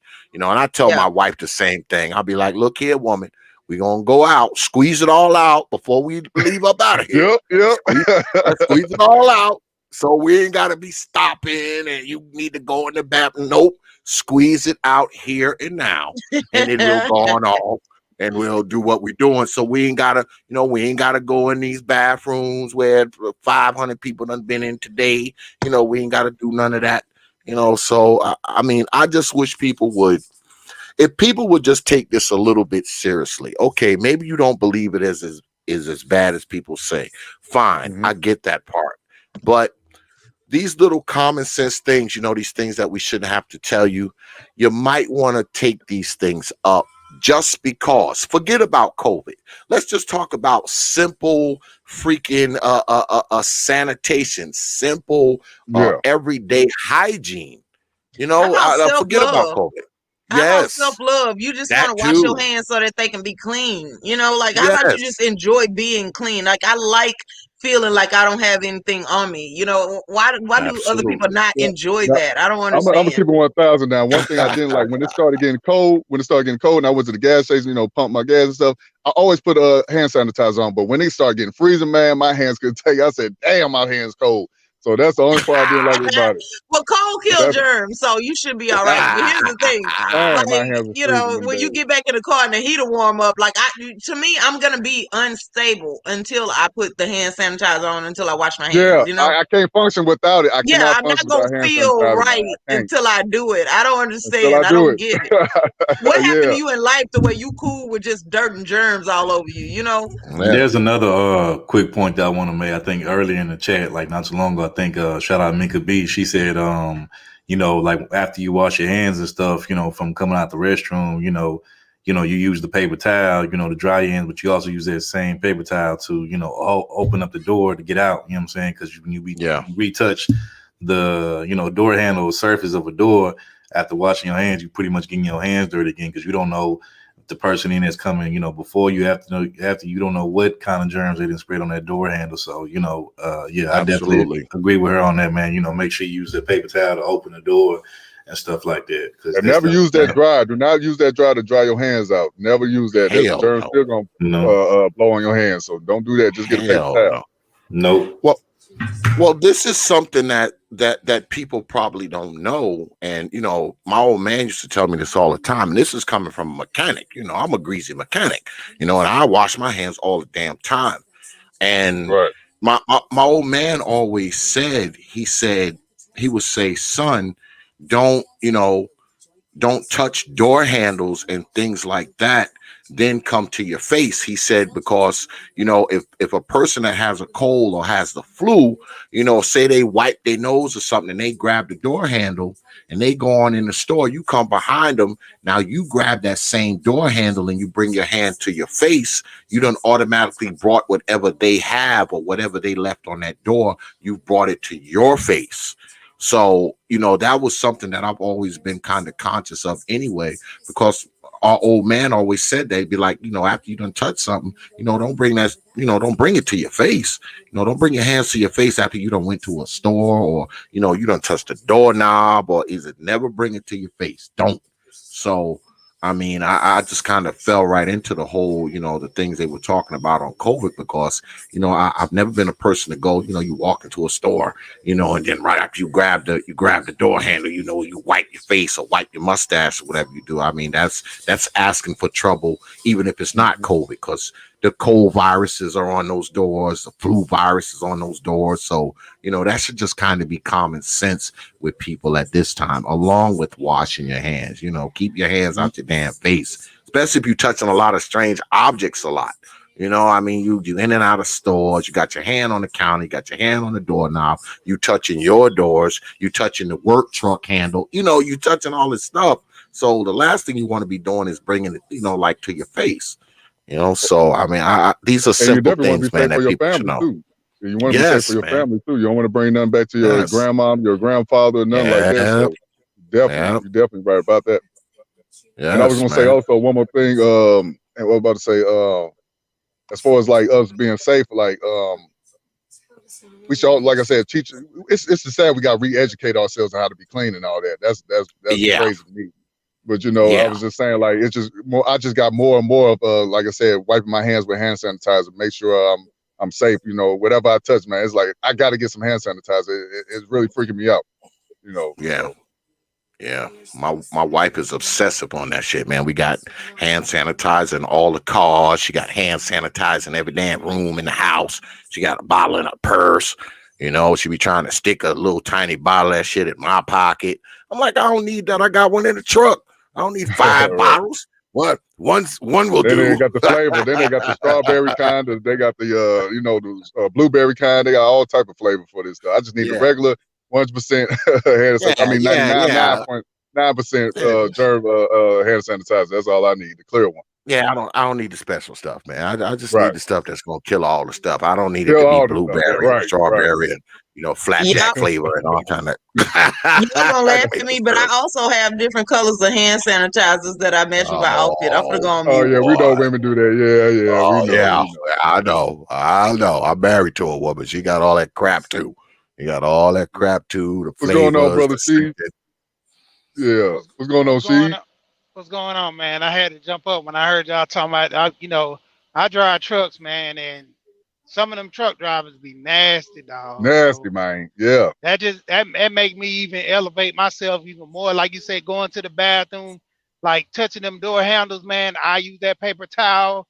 Even when going to like fast food, even before COVID, and I go to the restaurant, I either make my plate and then have my little napkin in my pocket. I already soaked up. If I don't have no hand sanitizer, to wipe my hands off before I even touch my food. Cause you gotta understand, them handles, them guys, they'll go to the bathroom, don't wash their hands, go in the restaurant, a buffet, grab them spoons, dropping that stuff on their plate, and then you turn around, eat your chicken with it, and you just throwing the germs right in your mouth. You're like, oh man. That's why I never like going to country buffets and stuff. I never like going to country buffets. I can't do it, man. You never know what people do with these spoons and stuff. It's too many hands around the food. Right. And Too many also, I'm hands glad that around. we got I'm glad we got debit cards and credit cards. We ain't got to touch cash like that no more. So Yep. money digital now. Yeah. And then I cash out my barber. I get lined up. I can cash app them, or the chick that do my my dreads. So we ain't got to exchange money or none of that. We just got cash app. So thank God for that. Yeah. It's Yep. it's a dude I was talking to on Rogers channel. He was saying he's in Shanghai. He said he haven't touched cash in 2 years. Like they pay for everything from your cell phone, or they get your name and they deduct it from your account. They have a system set up over there in Shanghai where he at. He said he haven't seen cash over there in like 2 years. Rent, Wow. groceries, restaurants, everything. If you go pay for something like a tire, get your tire changed, all that stuff, everything's cashless over there. Yeah, if I gotta get air for my tire, that's the only time I touch change. I gotta get some quarters. That's the only time I hate about it. I said, damn, I do gotta keep some money for at least, put air in my tires. But other than that, yeah, I really don't see money like that, cash no more. We got credit card things on the air, and then the Yeah, QTs some out here, they too, free. but most of them you gotta put change in it and all that stuff. So, but you're right. I hope they update them more now.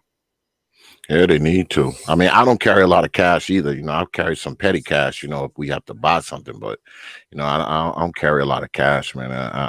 That's something I stopped doing a long time ago because, number one, my ass old and forgetful and be dropping dollar bills on the ground. And, so I'm like you, brother, Bitcoin. What's in my pocket is usually like, some quarters, something I'm going to hear drop, if it fall out my pocket. Yeah, So I don't carry a lot of walk cash. behind Teapot because he drops money. Hell no. Anyways, man. You reach in your pocket for some keys or something, a damn dollar fall on the ground. Yeah, see, you don't value money. You don't care. You just let it happen. So that's a lottery payday. No, I'm just playing around. Yeah, but I call them blessings. When I find money on the ground, that's a blessing. Yeah, the Lord wanted me to have this. Yeah. Hey, speaking of money, man. So I do a lot of moving around. Yeah, I do a lot of moving around with what I do, because y'all all know I'm a mechanical engineer. So, I spend a lot of time like on the ground, underneath. Something gonna be falling out. Yep. Yeah, underneath. I be underneath, payloader buckets and all that kind of stuff, and I be like, I be on a creeper and stuff like that. So, money be falling out, stuff falls out your pocket. So I got to the point where I don't have a lot of cash in my pockets because I have lost money. I lose a $10 bill and shit like that. Apologize for it. Like you all right. You ain't gotta apologize. So hey, plus I'm an old nigga.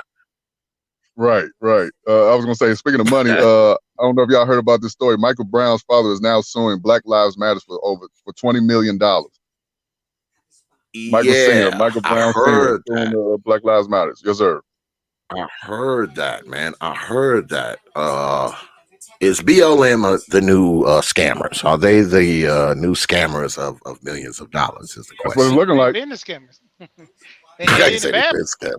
Yeah, but the bad part is, he's suing because of that lawsuit. A lot of those protesters that kind of joined with them, because they have different factions that they kind of bring up under the umbrella as BLM, but they have different organizations that are smaller that they try to put them in so it's bigger in numbers.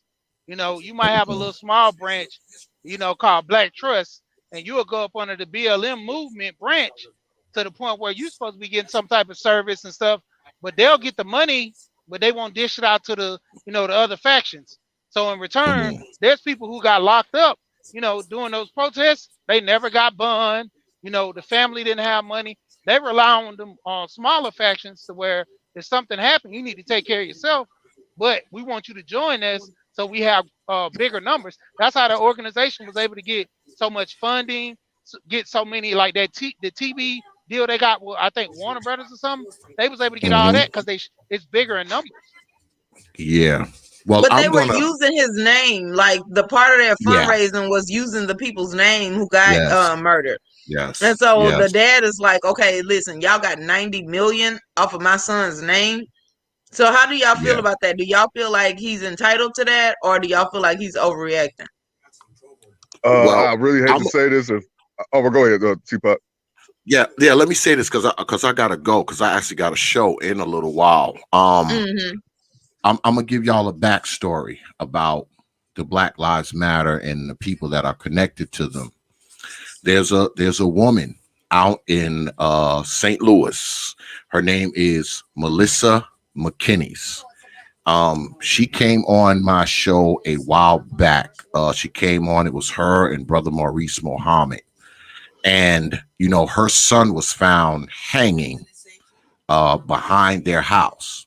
Now, the irony of this is that before all of this, Melissa McKinney was out there with those Black Lives Matter folks. She was out there for the Michael Brown. She was out there for the can y'all turn that TV down? Can it? She was out there for the Michael Brown. She was out there for the Trayvon Martin. She was out there for, you know, all these people.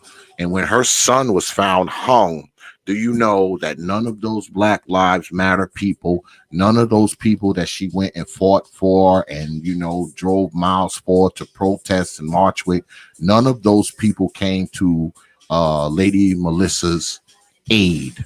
If y'all go into my archives and look for Melissa McKinney, y'all will get the whole story. I talked to her, her other son, her brother, and people like that. So this is somewhat of a pattern for the whole Black Lives Matter thing. This is not the first time that they pulled this kind of nonsense. So I'm not really surprised to hear it.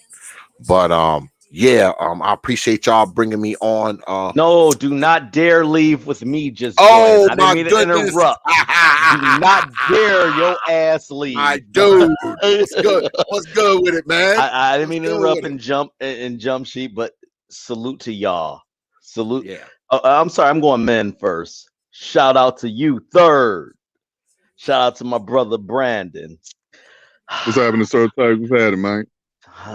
Miss Topaz, heard some things on my brother Teapot's channel, but salute to you nonetheless or whatever. Now I'm fucking around. I'm losing a sub, is what you're saying. All right, go for it. It is what it is. I knew it. I knew that was gonna happen. But whatever. Though. She is formidable, man. You know, she's probably one of the most, you know, and I don't really say too much about the, you know, about the people who debate, but, you know, I've seen them, many of them, because I've done about 100 of them.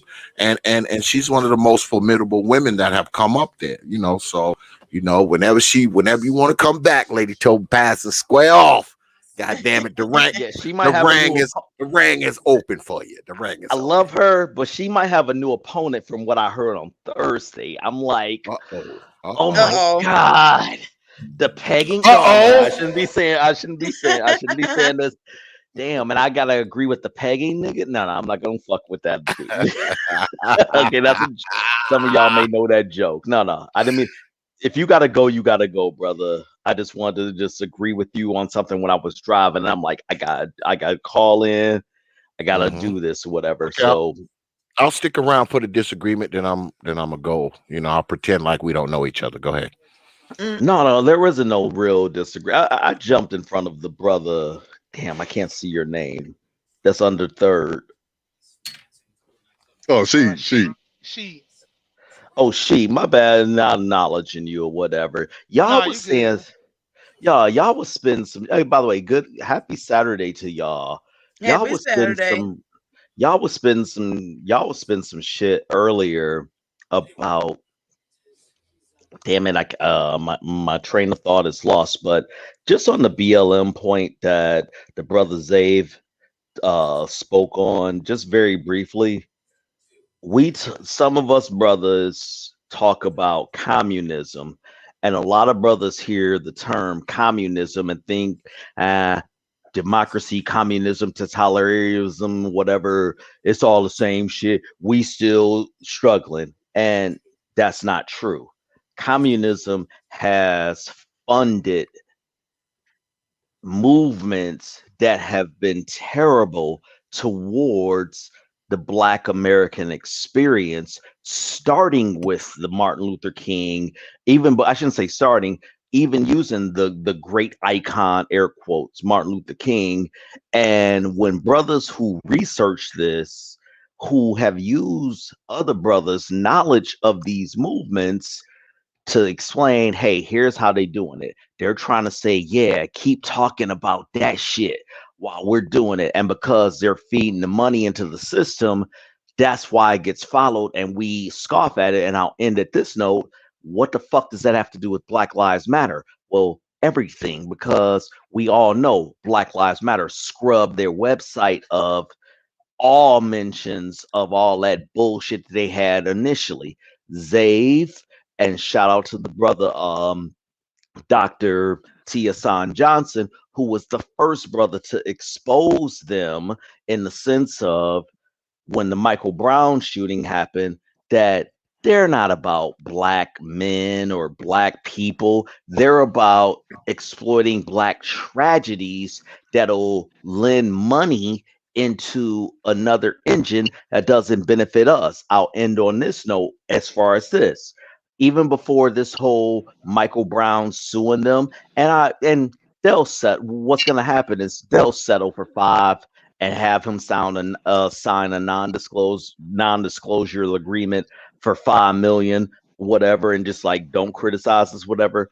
But we saw in the summer how they were exploiting local businesses in various areas that you got to give XXX amount of money to this kind of program, this kind of this. And we saw in December when multiple chapters of BLM opened up, it's like, okay, they collected all this money, but where's our cut, or where's the money? So it's just a big money grab.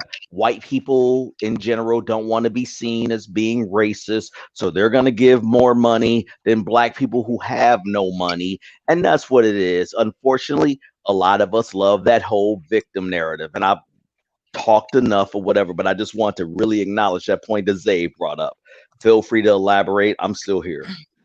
Hey, hold on real quick. Hold on real quick before anybody, go forward. Let me give a shout out to the people with the Cash App. So I want to give a shout out to my bro on my tuition. I want to give a shout out to my bro, Kenny Conjo. We appreciate you, Kenny, bro, for hitting the Cash App. We appreciate the love and support. I want to give a shout out to Mahogany Roots and MJ. Appreciate you for hitting the Cash App. We appreciate the support and the love. And shout out to Beach for hitting the Cash App. We appreciate the love and the support. Y'all got it. Hold on. And also shout out to Mahogany for hitting the Cash App. I just named her. Oh, you did? Okay. Yeah, I was sorry. I was concentrating on the pain. I was going to say, just real quick, I was going to say with the whole Black Lives Matter, like, I hate to say this because I do have my personal problems with them, but in my opinion, they don't owe this man nothing, in my opinion. Now, as far as them, how they going about it, using this man's, his son's name to make money, I get it. But this is my thing. My thing is he's going to use that money to try to get justice for his son, like go take Darren Wilson back to court, or is it just benefit his lifestyle? What does it matter? He's dead. But I don't mean to tease you like that, Brandon, but what does it matter? He's dead. But see, here's the thing. I kind of disagree with you on that, Brandon. I think that is the reason why they owe this man some kind of money, because because we all know, they used, him and, they used their son to kick off this whole Black Lives Matter bullshit, you know what I'm saying, as one of the catalysts. So my thing is, if you're going to be using somebody that's no longer here, and you kind of like using them like as like free promotion for something to, I guess kick off what you're trying to do, then to me there is some kind of payment that has to be cashed out. You know what I'm saying? At least that's just how I feel about it. Now, like you said, we don't know what his intentions with the money is going to be, but for me, just off of the fact alone that, like I said, that they use that man as a catalyst to launch their whole movement and whatnot, then to me, I just feel like off of that alone that, he does deserve. Now, how much, I don't know. I'm not going to get into all that, but I think something is owed to that man or to his family, period. I mean, I feel you, but I'm just saying, if it's called Black Lives Matters, this should have been automatic. This should have been the first thing. As soon as they got their big bank, they should have been gave this man and his family something to help out or something. They didn't get Brandon, dime or nothing from these people. Hey, Brandon, very briefly, and this ties into what Zave is about. And Zave, and I'm not kissing Zave's ass by any means, whatever, but Zave is the only person of prominence and voice resonance, more specifically. That motherfucker can, with his voice can lead a goddamn army into whatever. But I'm not kissing. Yes, no. But no, real talk. Zave is the only person that I hear talk about the real battle, and that's the children. Meaning, okay, fine. Yeah, Michael Brown was a child. He was a teen, whatever, 19, I think he was, whatever. But here's what makes headlines. It don't make headlines of, and when I say we, I use that figuratively, air quotes. When we know we, whatever, I don't even call that, I don't use that B on B word, but I'll just say this: when we do crimes amongst each other, that don't resonate with the hairlines. That don't resonate the hairline with the headlines. But what resonates with the headlines is the 6 incidents, or I'm sorry, less than 10 incidents a year of these interaction with these bullshit ass cops. And I'm the first person to say, hey, I'll call things what they are. But what about us? What have you? Can you guys hear me still? I just heard something. Anyways, yeah, no, I hear you. Okay, I'll conclude with this. If they was really about Black lives, what are the most motherfucking important Black lives but the goddamn fucking children? Honesty Breon was barely a year old when she was murdered in a drive-by last year. And the only reason I know this story is because her name just struck with me, Honesty Breon, and it was during the time with Breonna Taylor. And I'm like, why isn't this getting national attention? These motherfuckers are all connected and just using our need to be a victim for our exploitation. And we need to be cognizant of that. And I don't give a fuck who the fuck that offends.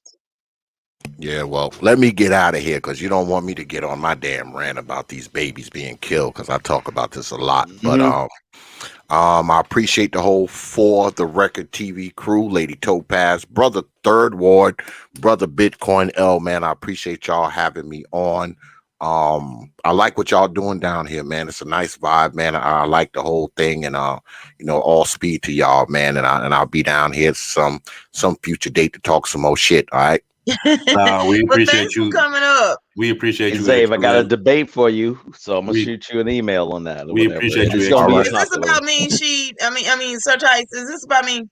No, I ain't gonna debate with you. Well, you got my info. If you was an ugly bitch, yeah.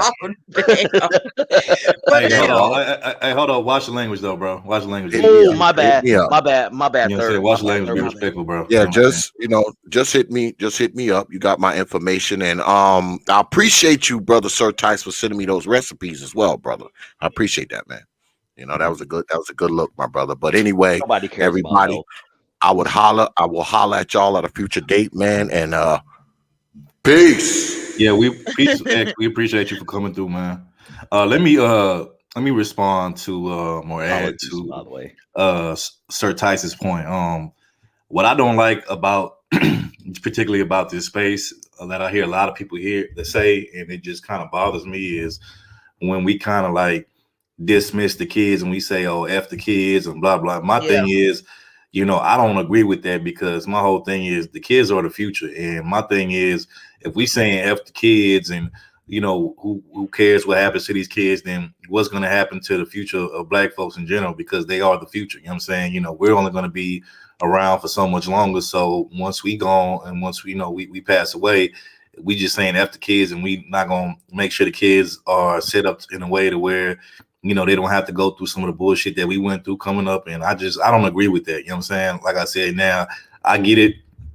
You can't save everybody, and everybody's not going to be able to be saving or have the mindset to be, saved or helped or whatever you want to call it. But like I said, to just dismiss a whole group of youngsters and say, screw them because whatever personal vendettas you have against, the mothers or whatever, like I don't agree with that. You know what I'm saying? Because like I said, if we not putting in, investing into our youth, then, we failing, ourselves as a people and as a race and just as a community. Because I can tell you one thing right now, the Asians ain't saying F the Asian kids, the Jewish people ain't saying, oh, F these Jewish kids. They're not doing that. So it's like, why are we saying F these kids? You know what I'm saying? When, like I said, these kids are going to be the future. So, you know, I totally disagree with that, and you know, I'm kind of with Sir Tice on that. So exactly.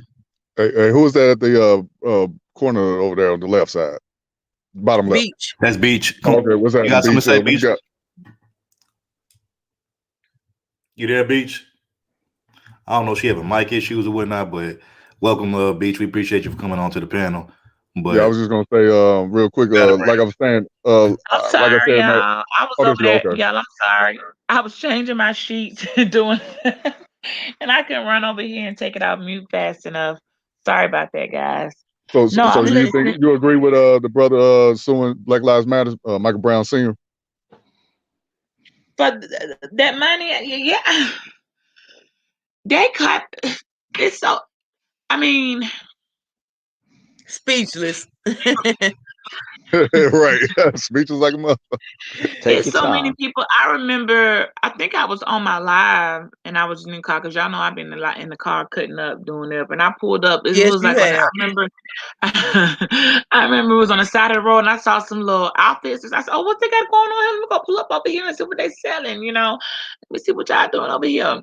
So I pull up, and this was right when I knew this is going to be a problem. You all are profiting off of this. So amongst the little dresses, like, you know, outside little boutique or whatever, they had little dresses, this, sandals, some cute. I said, okay, but I look over there and I saw they had the Black Lives Matter mask and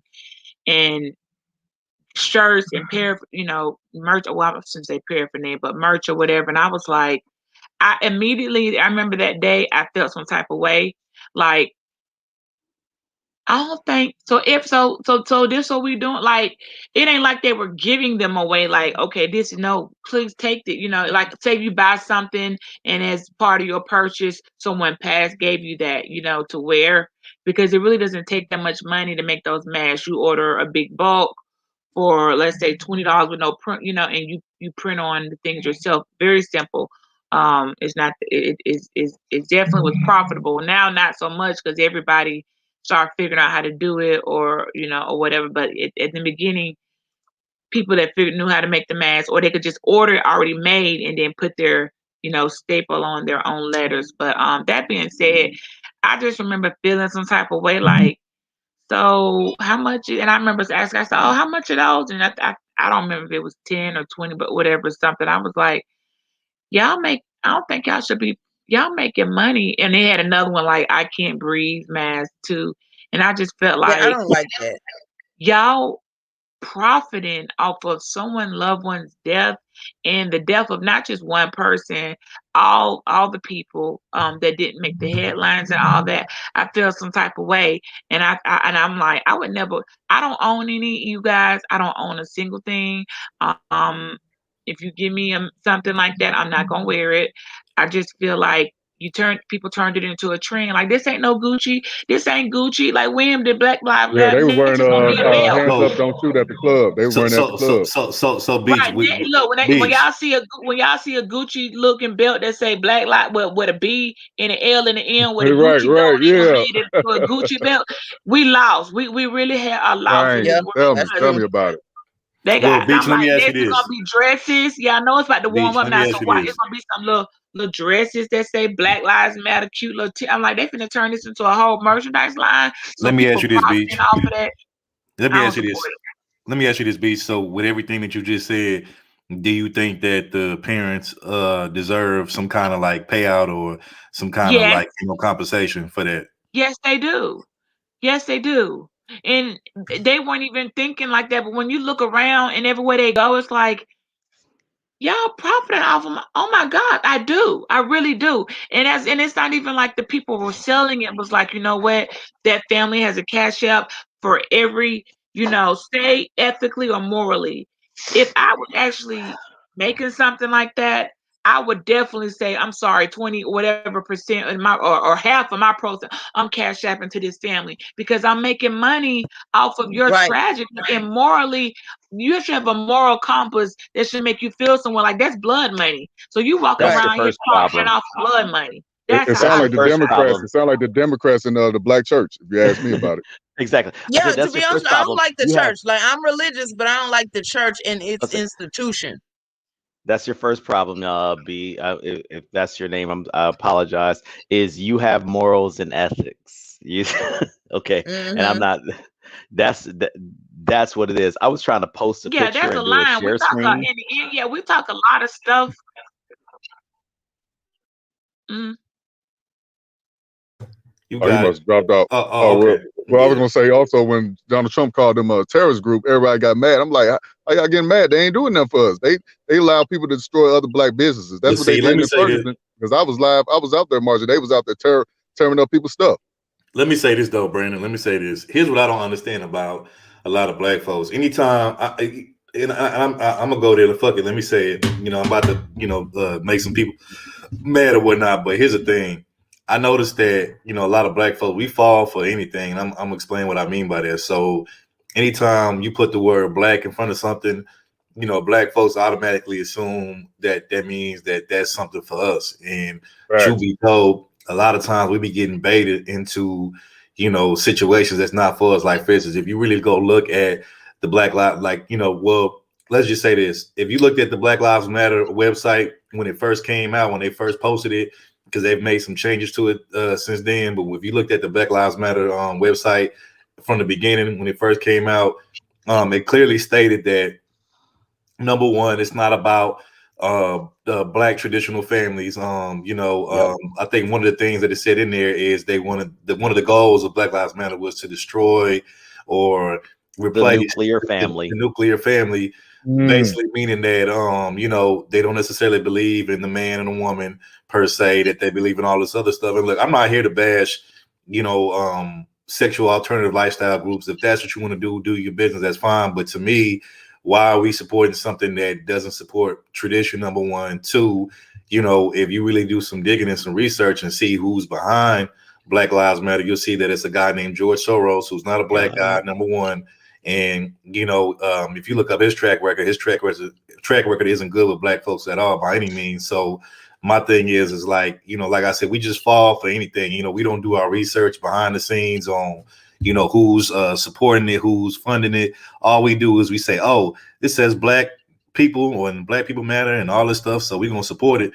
But we don't actually look into the fine print and the details. And this is what I feel like kills black folks every time, and why we get caught up slipping every time, because we want to just basically embrace something based off of the the perception of it and off of the I guess like the optics of it, what I'm saying, the physical optics of it. But we don't actually do the digging and the research and see like who's in the background, who's actually pulling the strings. And like I said, this is why we always get screwed over out of these different movements that's supposed to be for us, or they say that's for us, but truth be told, they have other hidden agendas. And once people find out what the other hidden agendas is, it's already too late, because we didn't do the investigation from the beginning. So we keep on at this rate, hey man, don't be surprised if these other groups that start popping up start making money off of our struggles and off of our plight, and we don't get a dime off of it.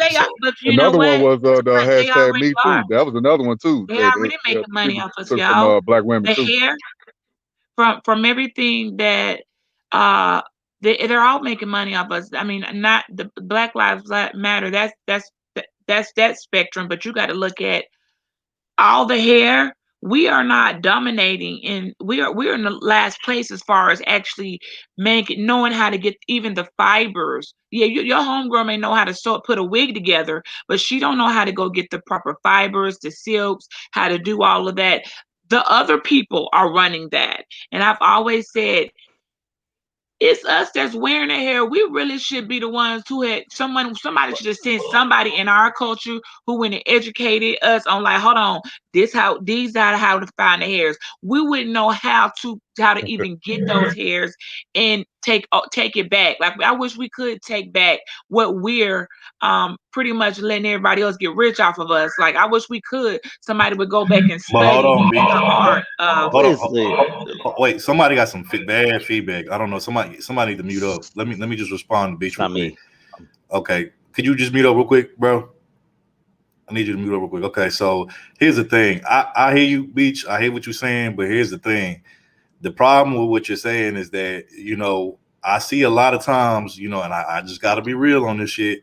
A lot of black folks, if it's something, the same thing, the same services that we get from other race groups and stuff like that, we can get those same services from black folks. But the problem is we have this really bad mentality and this bad habit, that we have to where for some strange reason we don't want to support other people. Like for instance, I've heard a lot of black folks, independent business, black folks who own independent business. They'll always, one of the things that they'll tell you is they say, hey, you start a business, hey, don't tell people that it's your business. Keep it, tell somebody it's somebody else's business, or have somebody else be the face of it, run it. You know what I'm saying? Because if you say it's your business as a black individual, they'll hate on it. You know what I'm saying? And I don't know what it is. I don't know if we built like that, but for some reason, we were taught that and had it. I know what it is. Yeah, I know what it is. Hold on. But the thing about it is every time is like I said, people hate on it, and the thing about it is they don't want to support. And then what somebody else do, like this is the whole the nail salon stuff. You got black folks out here who got nail salons, but I guarantee you they ain't gonna get as much traffic and as much business as Asian salon, because for some reason Negroes have it in their head that for some reason that Asians are the only ones that can do nails, or Asians are the only one that can make Asian food or whatever. Like, and it's like I don't get it. You know what I'm saying? So sometimes I feel like we be our own worst. We be our own worst enemy. Then the last thing I'm gonna say, on pass to you, Topaz, is there's been times I've tried to support black independent owned businesses, and here's the problem: when I go up in there, I look at what they got, see what I want, and instead of them, because when you're a kind of retail business, you have to cater to the customer, all this kind of stuff, and instead of them doing that, because they have a business, they feel like that they could just treat the customers any kind of way, talk to them any kind of way, treat them any kind of way, and that's not how you do business. You know what I'm saying? Because when I go in other businesses, I can tell you for a fact, they whether I buy some or I don't, they roll a red carpet out. Hey, hey, how you doing? Is there anything you need? Anything I can help you with? Blah blah blah. But you go in a smaller black-owned business, not all, but the ones that I've been to, they be looking at you like you gonna buy some and da da da and all this stuff. And they just like had this attitude, and it's like, like, why would I want to support that? Why would I want to fund that? Because at the end of the day, if I'm spending my hard-earned dollar that I work for, I want to feel like my dollar's worth something in the store. I don't want to feel like, like you feel entitled to my money, because it's my choice on whether I want to spend with you or not. And here's the thing. So first of all, in terms of the nails, so real quick, I was gonna say, I just want everybody to know we're gonna be on here just for 2 hours. So after Topaz, we're gonna go to the next topic. Go ahead, Topaz. Okay. So I did want to say, in terms of the hair, there was a lady that did a upload on YouTube, and I can't find it right now, but if I find it, I'll put it in the comments. She is a beauty supply owner, and she was talking about the things that the industry does to keep her down versus what they do for other cultures if they have a beauty supply. Second, we walk around so angry at the world to where when somebody comes into our business, we don't know how to put that on the side. We praise each other for keeping it real, and then what happens is we lose out on business and opportunities for trying to keep it real. And then finally, I wanted to say, we believe that the white man's ice is colder because we had that beat into us. We had that taught to us. And then we also know that we don't get the same opportunities. So in a sense, the Asian nail shops are going to be better because the system is set up such that they are able to get more materials. I tried to go to a black owned nail shop and she didn't have a whole lot of stuff, but I'm pretty sure that she's not like in the room when other people are buying stuff and have things available. Hey, Topaz, can I just build on that? I know that you guys go to the next topic. I'm sorry. I know Brandon wanted to move on. Brandon, hold on real quick. Beach, hold on real quick. Let Sir Tice go, and then you can get in, and then we're going to go to the next topic. Yeah, it's just very brief. And damn, I just forgot the point. Oh, okay. You're just talking about it's okay. No. This is all well-intentioned. These are the kind of conversations that we need to have. We have a precedent. I said this to y'all on y'all show last week or 2 weeks ago or whatever. We have a precedence of doing business with each other. The problem nowadays is that we've fallen too much in the propaganda of the message of, oh, when you go to a black business, it's like this. And then we all have our horrid stories that we spread, but we don't spread. And I'm guilty of all this. And, also, we don't spread of the other businesses. And I'll just end on this note. So there's this movie out. Y'all have never heard of it. It's called Coming to Number 2 America, the sequel that just came out, and it's the scuttle of social media. And one of the things I love in watching these movies that talk about these black epicenters or what have you, whether it's Wakanda, whether it's Zamunda, is I'm like, do y'all realize, and this is not making this political, but I'm going to make this, do y'all realize that these motherfuckers were conservative as hell? Zamunda and Wakanda did not accept foreign aid. Okay, or they didn't accept foreign influence. They recognize it, but we love this. So the reason why it resonates with us so much, and I'm not saying go Republican or go conservative, I'm just using examples of our real values have been manipulated by the media that we accept, and that's what I rail against. I rail against all this Instagram, Facebook, and us accepting these negative stories because they know how to inflate the negative algorithms versus the positive algorithms. They know how to show every goddamn commercial featuring a fucking interracial couple or a gay couple versus a damn just normal black couple, which 80% of us are. So I get tired of that. I'll pass the mic on that note. Okay, so Beach, you got it, and you can briefly say what you got to say, so that way we can get to the sum it up real quick. All right, Topaz. Yeah, real quick. Just for y'all remember when I got my car at the shop and I was waiting, and that was a damn near $5,000 repair on just a bumper scratch, but because of the sensors and all the things in the Cadillac paint, it just was in the tail lights. It was high, and I originally tried my best. My girlfriend husband owns a shop. They were slow calling me back. There's a rapper I know. His daddy got a shop over here on my side of town.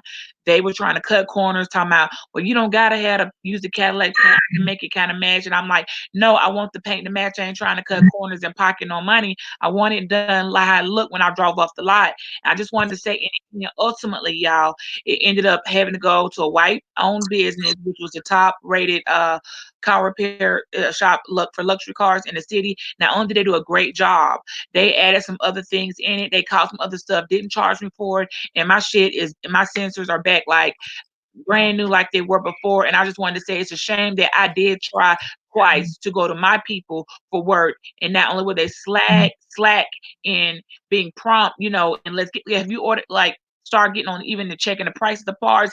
They was trying to cut corners, and I didn't want no corners cut because with the insurance payout, why anybody got to pocket any money? Let's just fix it right. And I just want to say, sometimes you do try to put in your people, but somebody always want a shortcut and it ain't done right. And it's when you doing it with vehicles or any asset that costs a lot of money, I just feel like I don't want to play with it. So I had to end up letting the white man fix it, and he did a good job. And I thanked him for it. But I just wanted to throw that out there and say sometimes we do try, and then our own people didn't allow me to do business with them.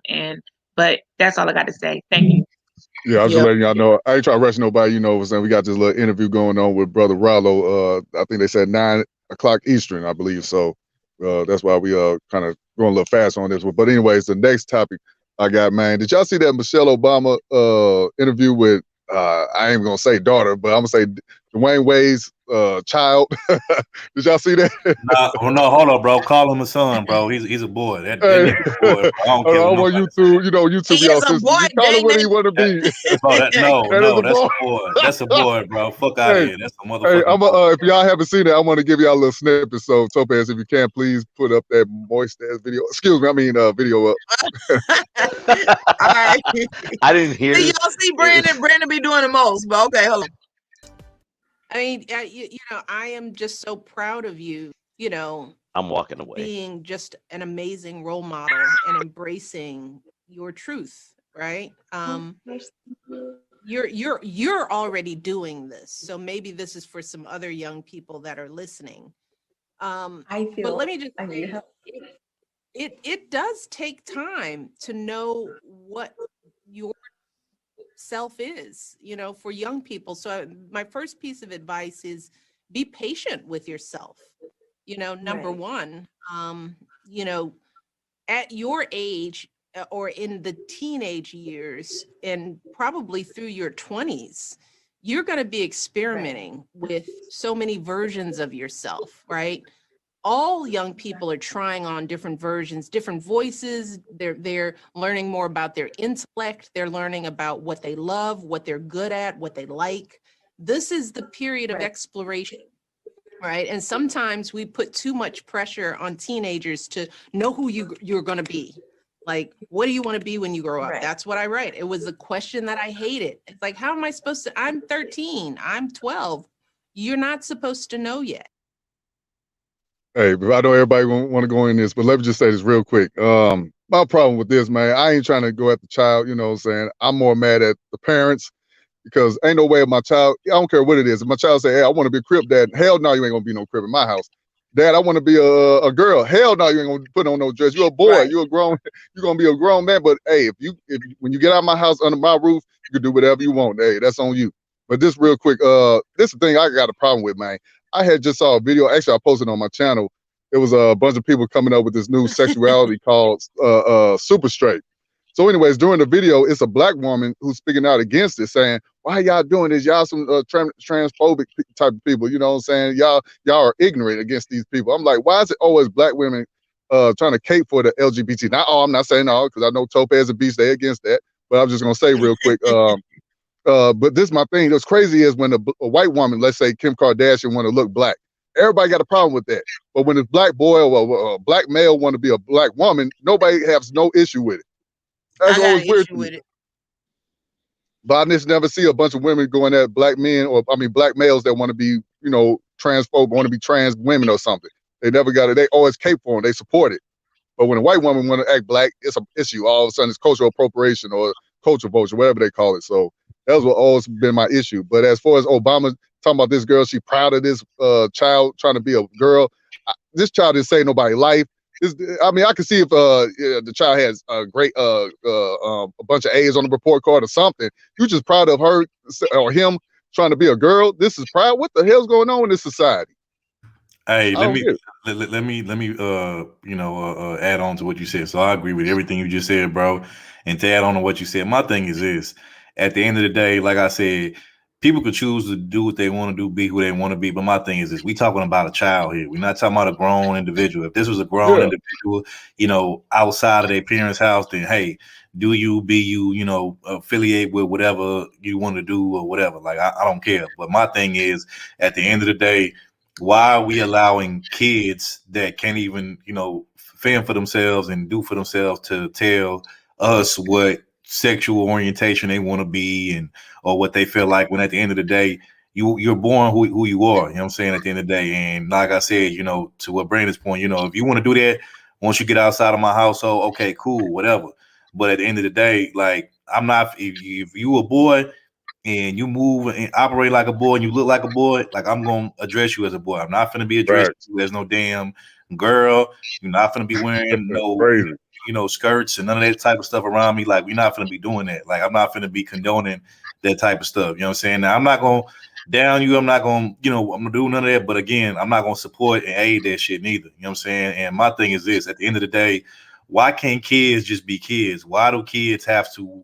Because to me, it wasn't until like I became a teenager that, you know, I started to really kind of like, you know, like, I guess fully understand like sexuality and that type of stuff. But like prior to that, you know, I wasn't even worried about that stuff. You know, I was just worried about being a kid, man. You know, playing basketball, hanging with my friends. You know, just doing kid stuff. And to me, when you put a kid in a situation like that, to where, you know, hey, somebody need to mute up. But you know, when you put a kid in a situation where, you know, they're telling you what their sexuality is going to be, when at that age they shouldn't even really know what sexuality is or be worried about it to that degree. To me, that's a problem, because now you're putting the kid in an adult's place, and kids shouldn't be in an adult's place. Kids should be able to grow up, be a kid, do kid things, and not have to worry about that. Like I said, that stuff comes later. You know what I'm saying? So my thing is, why are we putting kids in that position? Like, to be telling us like first of all, what the hell do you even know about sexuality? Number one. Number two, why are you worried about it at this age? At this age, you should be worried about, you know, going to school, hanging with your friends, making sure that, you know, your parents are taking care of you or whatnot. you have somewhere to come home to at night and, lay your head in. But all of that extra stuff, like, I just don't like it. Cause like I said, you putting a kid in an adult's place. And last thing I'm gonna say is I remember, there was a story last year or the year before that said, I think his wife, Gabrielle Union, took his son to some LBGT, Pride Weekend parade down in MIA. And to me, that was totally, out of line and, just out of bounds for her to do. Number one, that's not your child, that's your stepchild, number one. Two, like, what the hell, was you thinking? This guy's a kid, you taking him around some grown adults, what the hell is wrong with you? Then three, what the hell is wrong with D-Wade? What the hell was he thinking? And to me, like, that just shows me to where that he ain't got his head in mind in the right space. So I can kind of see now why his son, why his head ain't in the right space, because, ain't no telling what he didn't seen his dad do, or, seen the bullshit that his father didn't, co-sign or whatever. So yeah, I just don't get it. I don't agree with it. Like I said, if you grown and you outside the house, you can do what you want to do. But, you living with me under my roof, hey, no, you're not going to be doing all of that. You could do all of that once you get outside the house. You grown your own person. But, while you still living with me, you're going to be a kid and you're going to stay in the kid's place, period. And here's my take. There are certain things you can't change. Like race, you can't change your gender. I mean, you can get a surgery or whatever, but you can't change your DNA. So to me, I don't think it's a good thing to start telling people that you can change your outward appearance, because then you're going to still be that same gender. You still don't have access to the things in the other gender that you might want. Amen. So to me, I think that this is a damage. Don't tell kids that they can do this kind of thing, and don't be supporting it. And what you call it, Mika B asked the question, do I think this is because the kid saw, what his dad took mom through, and now the dad's, married to Gabrielle Union, I guess, or whatever? Here's the thing. None of that don't matter, because, I mean, what do any of that have to do with him wanting to change his gender? So therefore, I think that even if the kid started to say, yeah, this is why I'm doing it, it would be my job as the therapist to say, that don't got nothing to do with you in terms of your gender. Then you can be upset about it, you can be unhappy, but none of that, you still are a boy. Hey, I really and what hate you to say can this, do but is hey, not take your wife through that when you get to be an adult. Hey, I'd rather my son be gang banging, selling dope, or something to get my attention. Don't be trying to put on those dress, man. I'm sorry. I just got 2,000. Okay, that got me out of Don't be trying to wear no dress. Hey, you got son, we can do it with this gun. Put the gun down, son. Put the gun down. That's what I want to do. I want to say put the gun down. Don't put the dress away. Put that dress. I can't do it, man. I can't. I want to quickly bounce off of what Topaz said, and I'll be real quick. And then, hold on, we're going to beat you got it, and then we're going to go to Sir Tice. About that, okay, I'll be real quick. I just want to prove where she's right at. When Spelman allowed the first trans, well, they weren't really trans because you didn't have no penile implant, but they allowed the stud to move into the male dormitory because she identified as a boy. That ended up being a bad idea. Spelman, I don't know what you went on. Who told you to do that? Because now you're opening doors that made a lot of people uncomfortable. That you didn't bother to think it's going to be a ripple effect. It's never enough. Now they're going to want to, and then it turned into like, we got lawsuits now, because now you got people saying, identify as a woman, I want to pledge a sorority. Now we have to actually see your birth certificate, because no, we don't make nobody strip down. We didn't have to worry about that type of things. But now, because people letting dormitories, well, they said, they want to live in a guy dorm, and she identifies as a guy, look like a dude. No, but she still bleed every month, okay? Because of those things now, and yeah, well, you can sue us, but we are a privately incorporated group. You cannot force us to let you in. There is not no law Congress can pass that says we have to let anybody trans in. Nothing against trans, but if it's a female group, then if your birth certificate does not say you were born with a vajayjay, you cannot join. I don't care how good you look. I don't care how great your surgeries turned out. You cannot make us let you in. And so this is what happens when people allow stuff. Now they want full access to everything. And it's like, you know what? and then folks start putting their foot down, like, well, hold on. So that means the men over here, they have their little men group lodges. You know how y'all men have your little stuff. Somebody coming in here who's not a man want to participate, and it makes it awkward for people. And I just feel like, be who you want to have those changes. That's fine. Live it. Do it and be it, but you can't expect the rest of the world to just say, okay, open the door and allow you access to things that say male only or female only. And I digress on that. All right, you got it, Sir Tice, and then after Sir Tice, we're gonna go to Sheed. Hey, I was gonna say real quick. She haven't said that for a while. I was gonna let she go. Then Sir Tice. Okay, she go. Go on. All right, you got it. She, you got it. And then we're gonna go to you, Sir Tice.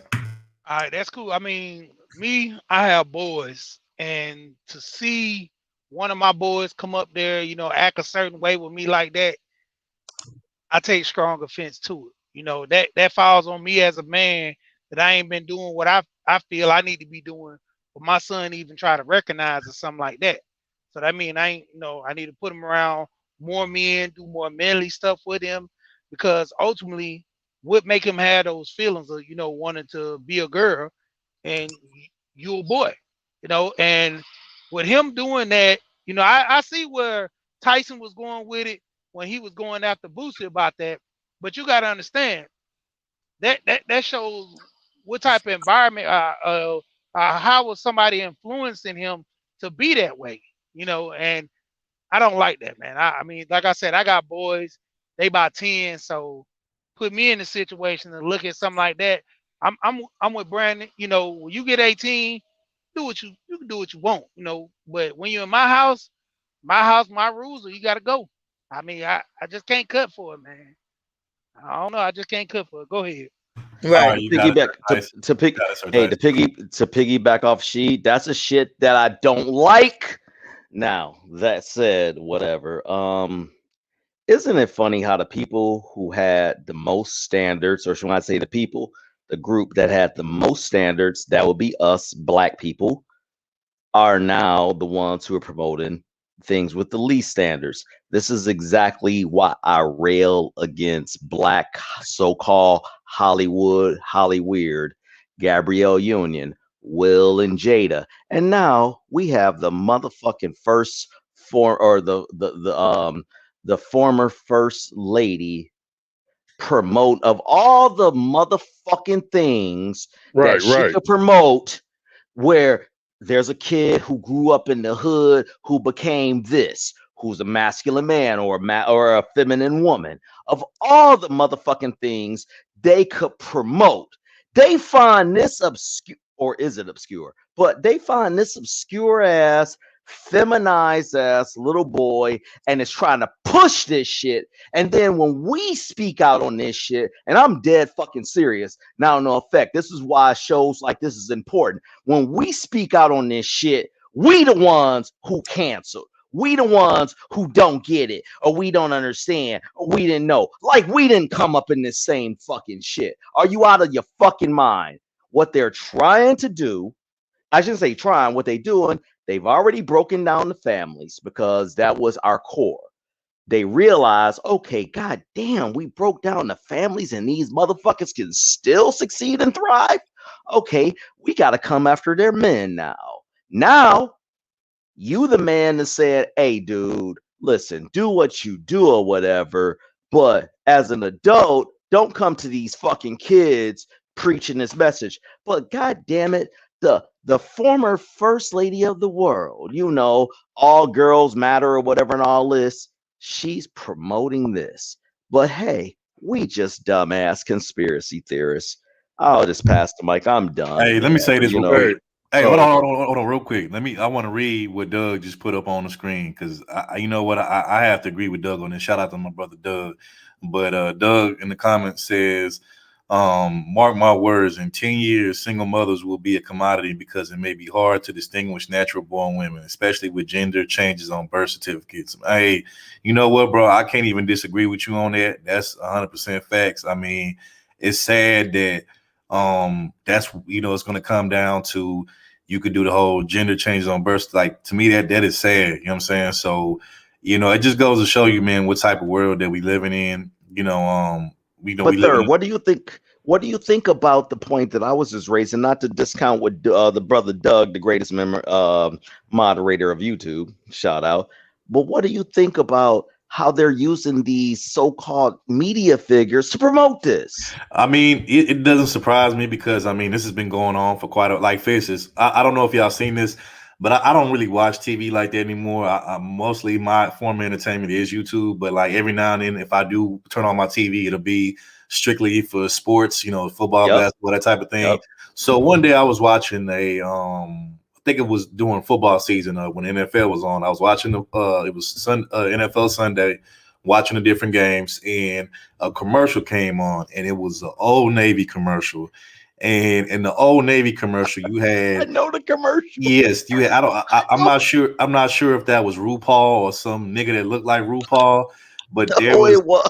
Yes, exactly. So there you have RuPaul in the background of this Old Navy commercial with these kids, and the way they tried to like play it off, it was so like subtle, but it was like, you know, like I catch things like that. You know what I'm saying? And I was like, so wow. So now what we're doing is we're promoting the whole trans and LBGT stuff in these commercials with these kids to go, you know, for go back to school commercials for these kids. And I'm like, wow, this. And then not only that, I have little cousins, right? They like to watch this. There's a show that anybody know. There's a cartoon on Nickelodeon that you could watch. I actually like it. It's a good show, but there was one thing that caught my attention that kind of like turned me off of this show. But there's a show called Loud House, right, on Nickelodeon, and in that show, ironically enough, there's a character. The main character, of course, is a white guy, white family, but his best friend is a black guy, right?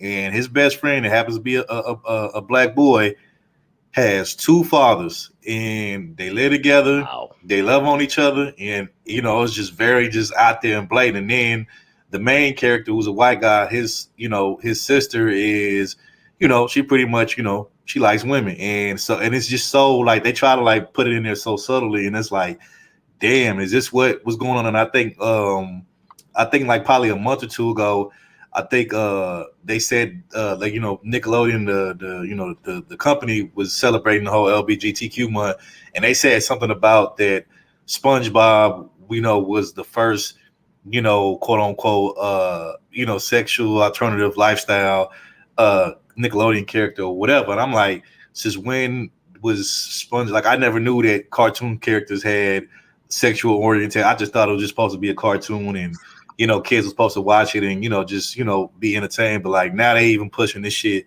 not just through, you know, these through these figureheads like these athletes and these artists, but they pushing this shit, you know, within the actual television programs, cartoons for little kids and stuff like this. So this is basically programming at its finest. So now, you know, you're going to have these new kids, these millennials and these, zennials that are going to grow up watching this shit, and they're going to think this shit is normal. You know what I'm saying? And it's sickening because it's like I said, it goes back to what I said earlier. Why can't kids just be kids and enjoy their childhood and their innocence? Why do we have to force them to or sexualize them at such an early age when at that age you shouldn't even be worried about that? You should just be being a kid and having fun. But it's sickening what's going on right now.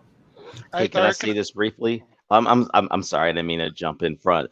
I posted a link in the back chat on March 6th today in the New York Post, so no obscure link. It says New York lawmaker wants sex ed for kindergartens, and a picture of it is a black woman. It's in the back chat. I'm not modded up that I couldn't post it in the regular chat, but there's one point in the article where it says, and I'm going to quote this. It says, kids as young as 11 would get lectured on vaginal, oral, and anal sex, study queer to spiral, asexual. I don't even know what the fuck these latter, what the fuck is to spiral, asexual, pansexual? Well, I know what pansexuals are, but an 11-year-old, I mean, and a government official, and yes, this is a Democratic representative, and this is not saying that the Republicans are wrong, but they're using media, and then it's the law. But hey, we're just conspiracy theorists, and everything you said was right there. I'm sorry to jump in, but I was just pointing to this, that and this is something from today that is coming out. Wow. They want one more thing. 5-year-olds Under the group's current standards, 5-year-olds will be discussed about gender identity. What in the fuck? My bad. I mean, wow. You got it, you got it, bro. Yeah, I want to say, because I was watching a cartoon with my son and with my sons, and we was watching this cartoon all the way to the end of the season because we just binge watching the whole season. Got all the way to the last episode, found out the coolest little black, I'm talking about there's 2 black people on there, black girl, black boy. All the way to the end of the episode, the black dude gay. The girl tried to holler at him, she kissed him, and he was like acting funny. I'm like, oh, he must don't like him. Oh my God, no. Dude was like, well, I'm gay. And she was like, what? We cool, we connected on this. He like, yeah. Why do you think they're doing that, Why do you think they're doing it? Not to be. Why do you think they do that? Do you think they're doing it to groom the kids, or just to say people are different? It's okay. It's okay thing. It's a grooming process. They're trying to make this a normal. They're trying to make this all normal. in one, yeah. Because they're trying to make this a norm. Yeah, let's get it. My son, he liked the cartoon, and he was like, dang. He's like, Dad, I can't watch this no more. And I had to sit there and talk to him. I was like, you know the difference, right? He said, yeah, I know. I like girls. I don't like boys. And I always have these conversations with my boys, and I tell them, this stuff is going to be pushing y'all cartoons. If you see it, just let me know. Let me go back and look at it, and let me adjust so I can talk to you about it, and then you can look at it. But the thing of it is, it's all around. Like, I got to the point when they were like before 10, I stopped letting them watch certain cartoons because that's all I seen. Like, I would sit there and literally have to watch cartoons with my kids majority of the time before I'd even let them, when they were watching, I would watch it with them just to pick up on little stuff that they have in the cartoons where 2 dudes, like they fighting and like almost hunting each other, trying to wrestle. And I'm like, dang, like what's going on? Thank God bro? They have a father like you, man. Damn, this is. Hey, I was gonna say this real quick, then we start doing our closing thoughts. I just got a question, like, what's up with the heterosexual people not stepping up and speaking out against this stuff? Are we just allowing them to take over our kids in schools? Because I heard they doing stuff in social studies talking about the history of LGBT, how it all started, and people just sitting back allowing this. It seems like people don't care. I understand we got the cartoons and all that, but because I'm be honest, even in what's that shit called Bugs Bunny and them, they was doing all weird stuff too. Tweety Bird, I always thought that was a girl. Coming to find out it was a boy. So man, they've been doing that stuff. But I'm just saying, why that's why I'm with this movement now. They got called Super Straight. It's time for us to start speaking out against. I mean, Brandon, bro. If you want to be honest, this. I mean, don't get me wrong. I would say this: the whole indoctrination of programming of the alternative lifestyle, sexual alternative lifestyle, they're pushing it more now through these new cartoons, whatever. And, because we live in a day and age where it's more accepted, and just, all over the place. But if you really want to like go back further, I mean, this stuff was kind of going on even back then. I mean, like perfect example that I can give you on that is, if you look at the show Sesame Street, I mean, who remembers Bert and Ernie? Yeah. I mean, Bert and Ernie was out in the open though. She was talking about cartoons, talking about some I'm gay. Like they didn't never say they was gay. They was just, we just knew they was, but they just never. But I'm saying this shit goes back even. Back then, the whole Bert and Ernie thing we kind of knew, but they didn't really like. They kind of like I said, everything what they do with this like now is kind of more overt versus back in the day it was more covert. So so pretty much what happened is that. You had 2, quote unquote males on Sesame Street, which is a show for kids, sleeping in the bed with one another, and nobody never said nothing about it. Even though I think certain people knew. I know I kind of like always question it, and so it's just one of those things, man. You got to be very, as a parent, and I don't even have kids. I don't, but I just know if I had a kid, I'd be very selective of what my kids watch, what they take in, because like I said, television is a form of programming, you know what I'm saying? Especially if you allow your kid to watch TV majority of the day, like a lot of parents do, and you allow them to watch different things to where they get influenced by these type of things. And, you're not talking to them like how she talks to his kid, and you're not telling them, what's right from wrong, telling them, hey, this is this and this is that, you know what I'm saying? And that's the problem. We don't, a lot of us don't sit these kids down and we don't have these discussions with them. And the reason why is because a lot of times, you know, it's kind of uncomfortable in a way, but at the same time, it has to be had, because if you don't have these conversations with your kids, just because it's somewhat uncomfortable to a degree, then eventually your kids are going to learn by either experiment or just by, you know, example. And I don't think, you know, parents will actually want that. You know what I'm saying? Now, granted, you could tell your kids whatever, and they're going to have to make the decision for themselves on what they want to do at the end of the day. And, you know, if you do that, you know, and they still make the decision, you know, against what you said, then, hey, it is what it is. But, you know, we got to start having these uncomfortable conversations with these kids, man, because if not, you know, these kids, you know, they're basically coming for these kids. You know what I'm saying? They're coming to poison these kids' mind, to get them to worry about things outside of just being a kid. Like I said, kids should always be in a kid's place. They shouldn't be worried about sex and all this type of stuff, not at least until you get of a certain age, you know. But prior to that, just be a kid, man. Because look, I could tell you this right now, you know, I had to grow up kind of fast with some things I went through, and I could tell you right now, man, I wish I could have been enjoying my childhood, been a kid more, you know, more than I did. You know what I'm saying? So to all the kids, man, enjoy your childhood. Quit worrying about, you know, sexuality. Quit worrying about, you know, things that's outside of your realm or whatever, and your maturity level. Just be a kid and have fun, because once you're not a kid anymore, once you got to be out here grown, paying bills and handling yourself and taking care of yourself, ain't no going back to that. So that's all I'm gonna say on that. And I bet you any money, if I had a son, would have told Michelle Obama he's a Trump supporter, she would have had all types of problems with that. But you okay with this little boy wanting to be a girl though? So they all hypocrites on some situation, man. But anyway, we're gonna do closing thoughts, man. Ladies first. Beach, you got it. Is she there? Beach, you still there? If you still there? Okay. Sir Tice, you got it. All right. Okay. Oh, okay, you got it. Oh, okay, there you go. Okay, you got it, Beach. Damn, I couldn't get the mute off. I was sitting there clicking it, but no, I just want to say thank. Come on, hang out with you guys. I know I ain't gonna keep along. Some things. This good topic. Y'all always keep it good. I'll be looking forward to Saturdays. Sometimes lately, it seems like on Saturdays I haven't been able to catch you all like I normally would the full time. I don't know. I been hearing y'all names out here kind of far out there, and it's sleeping on for the record. So yeah, shout out to y'all. Y'all making moves out here.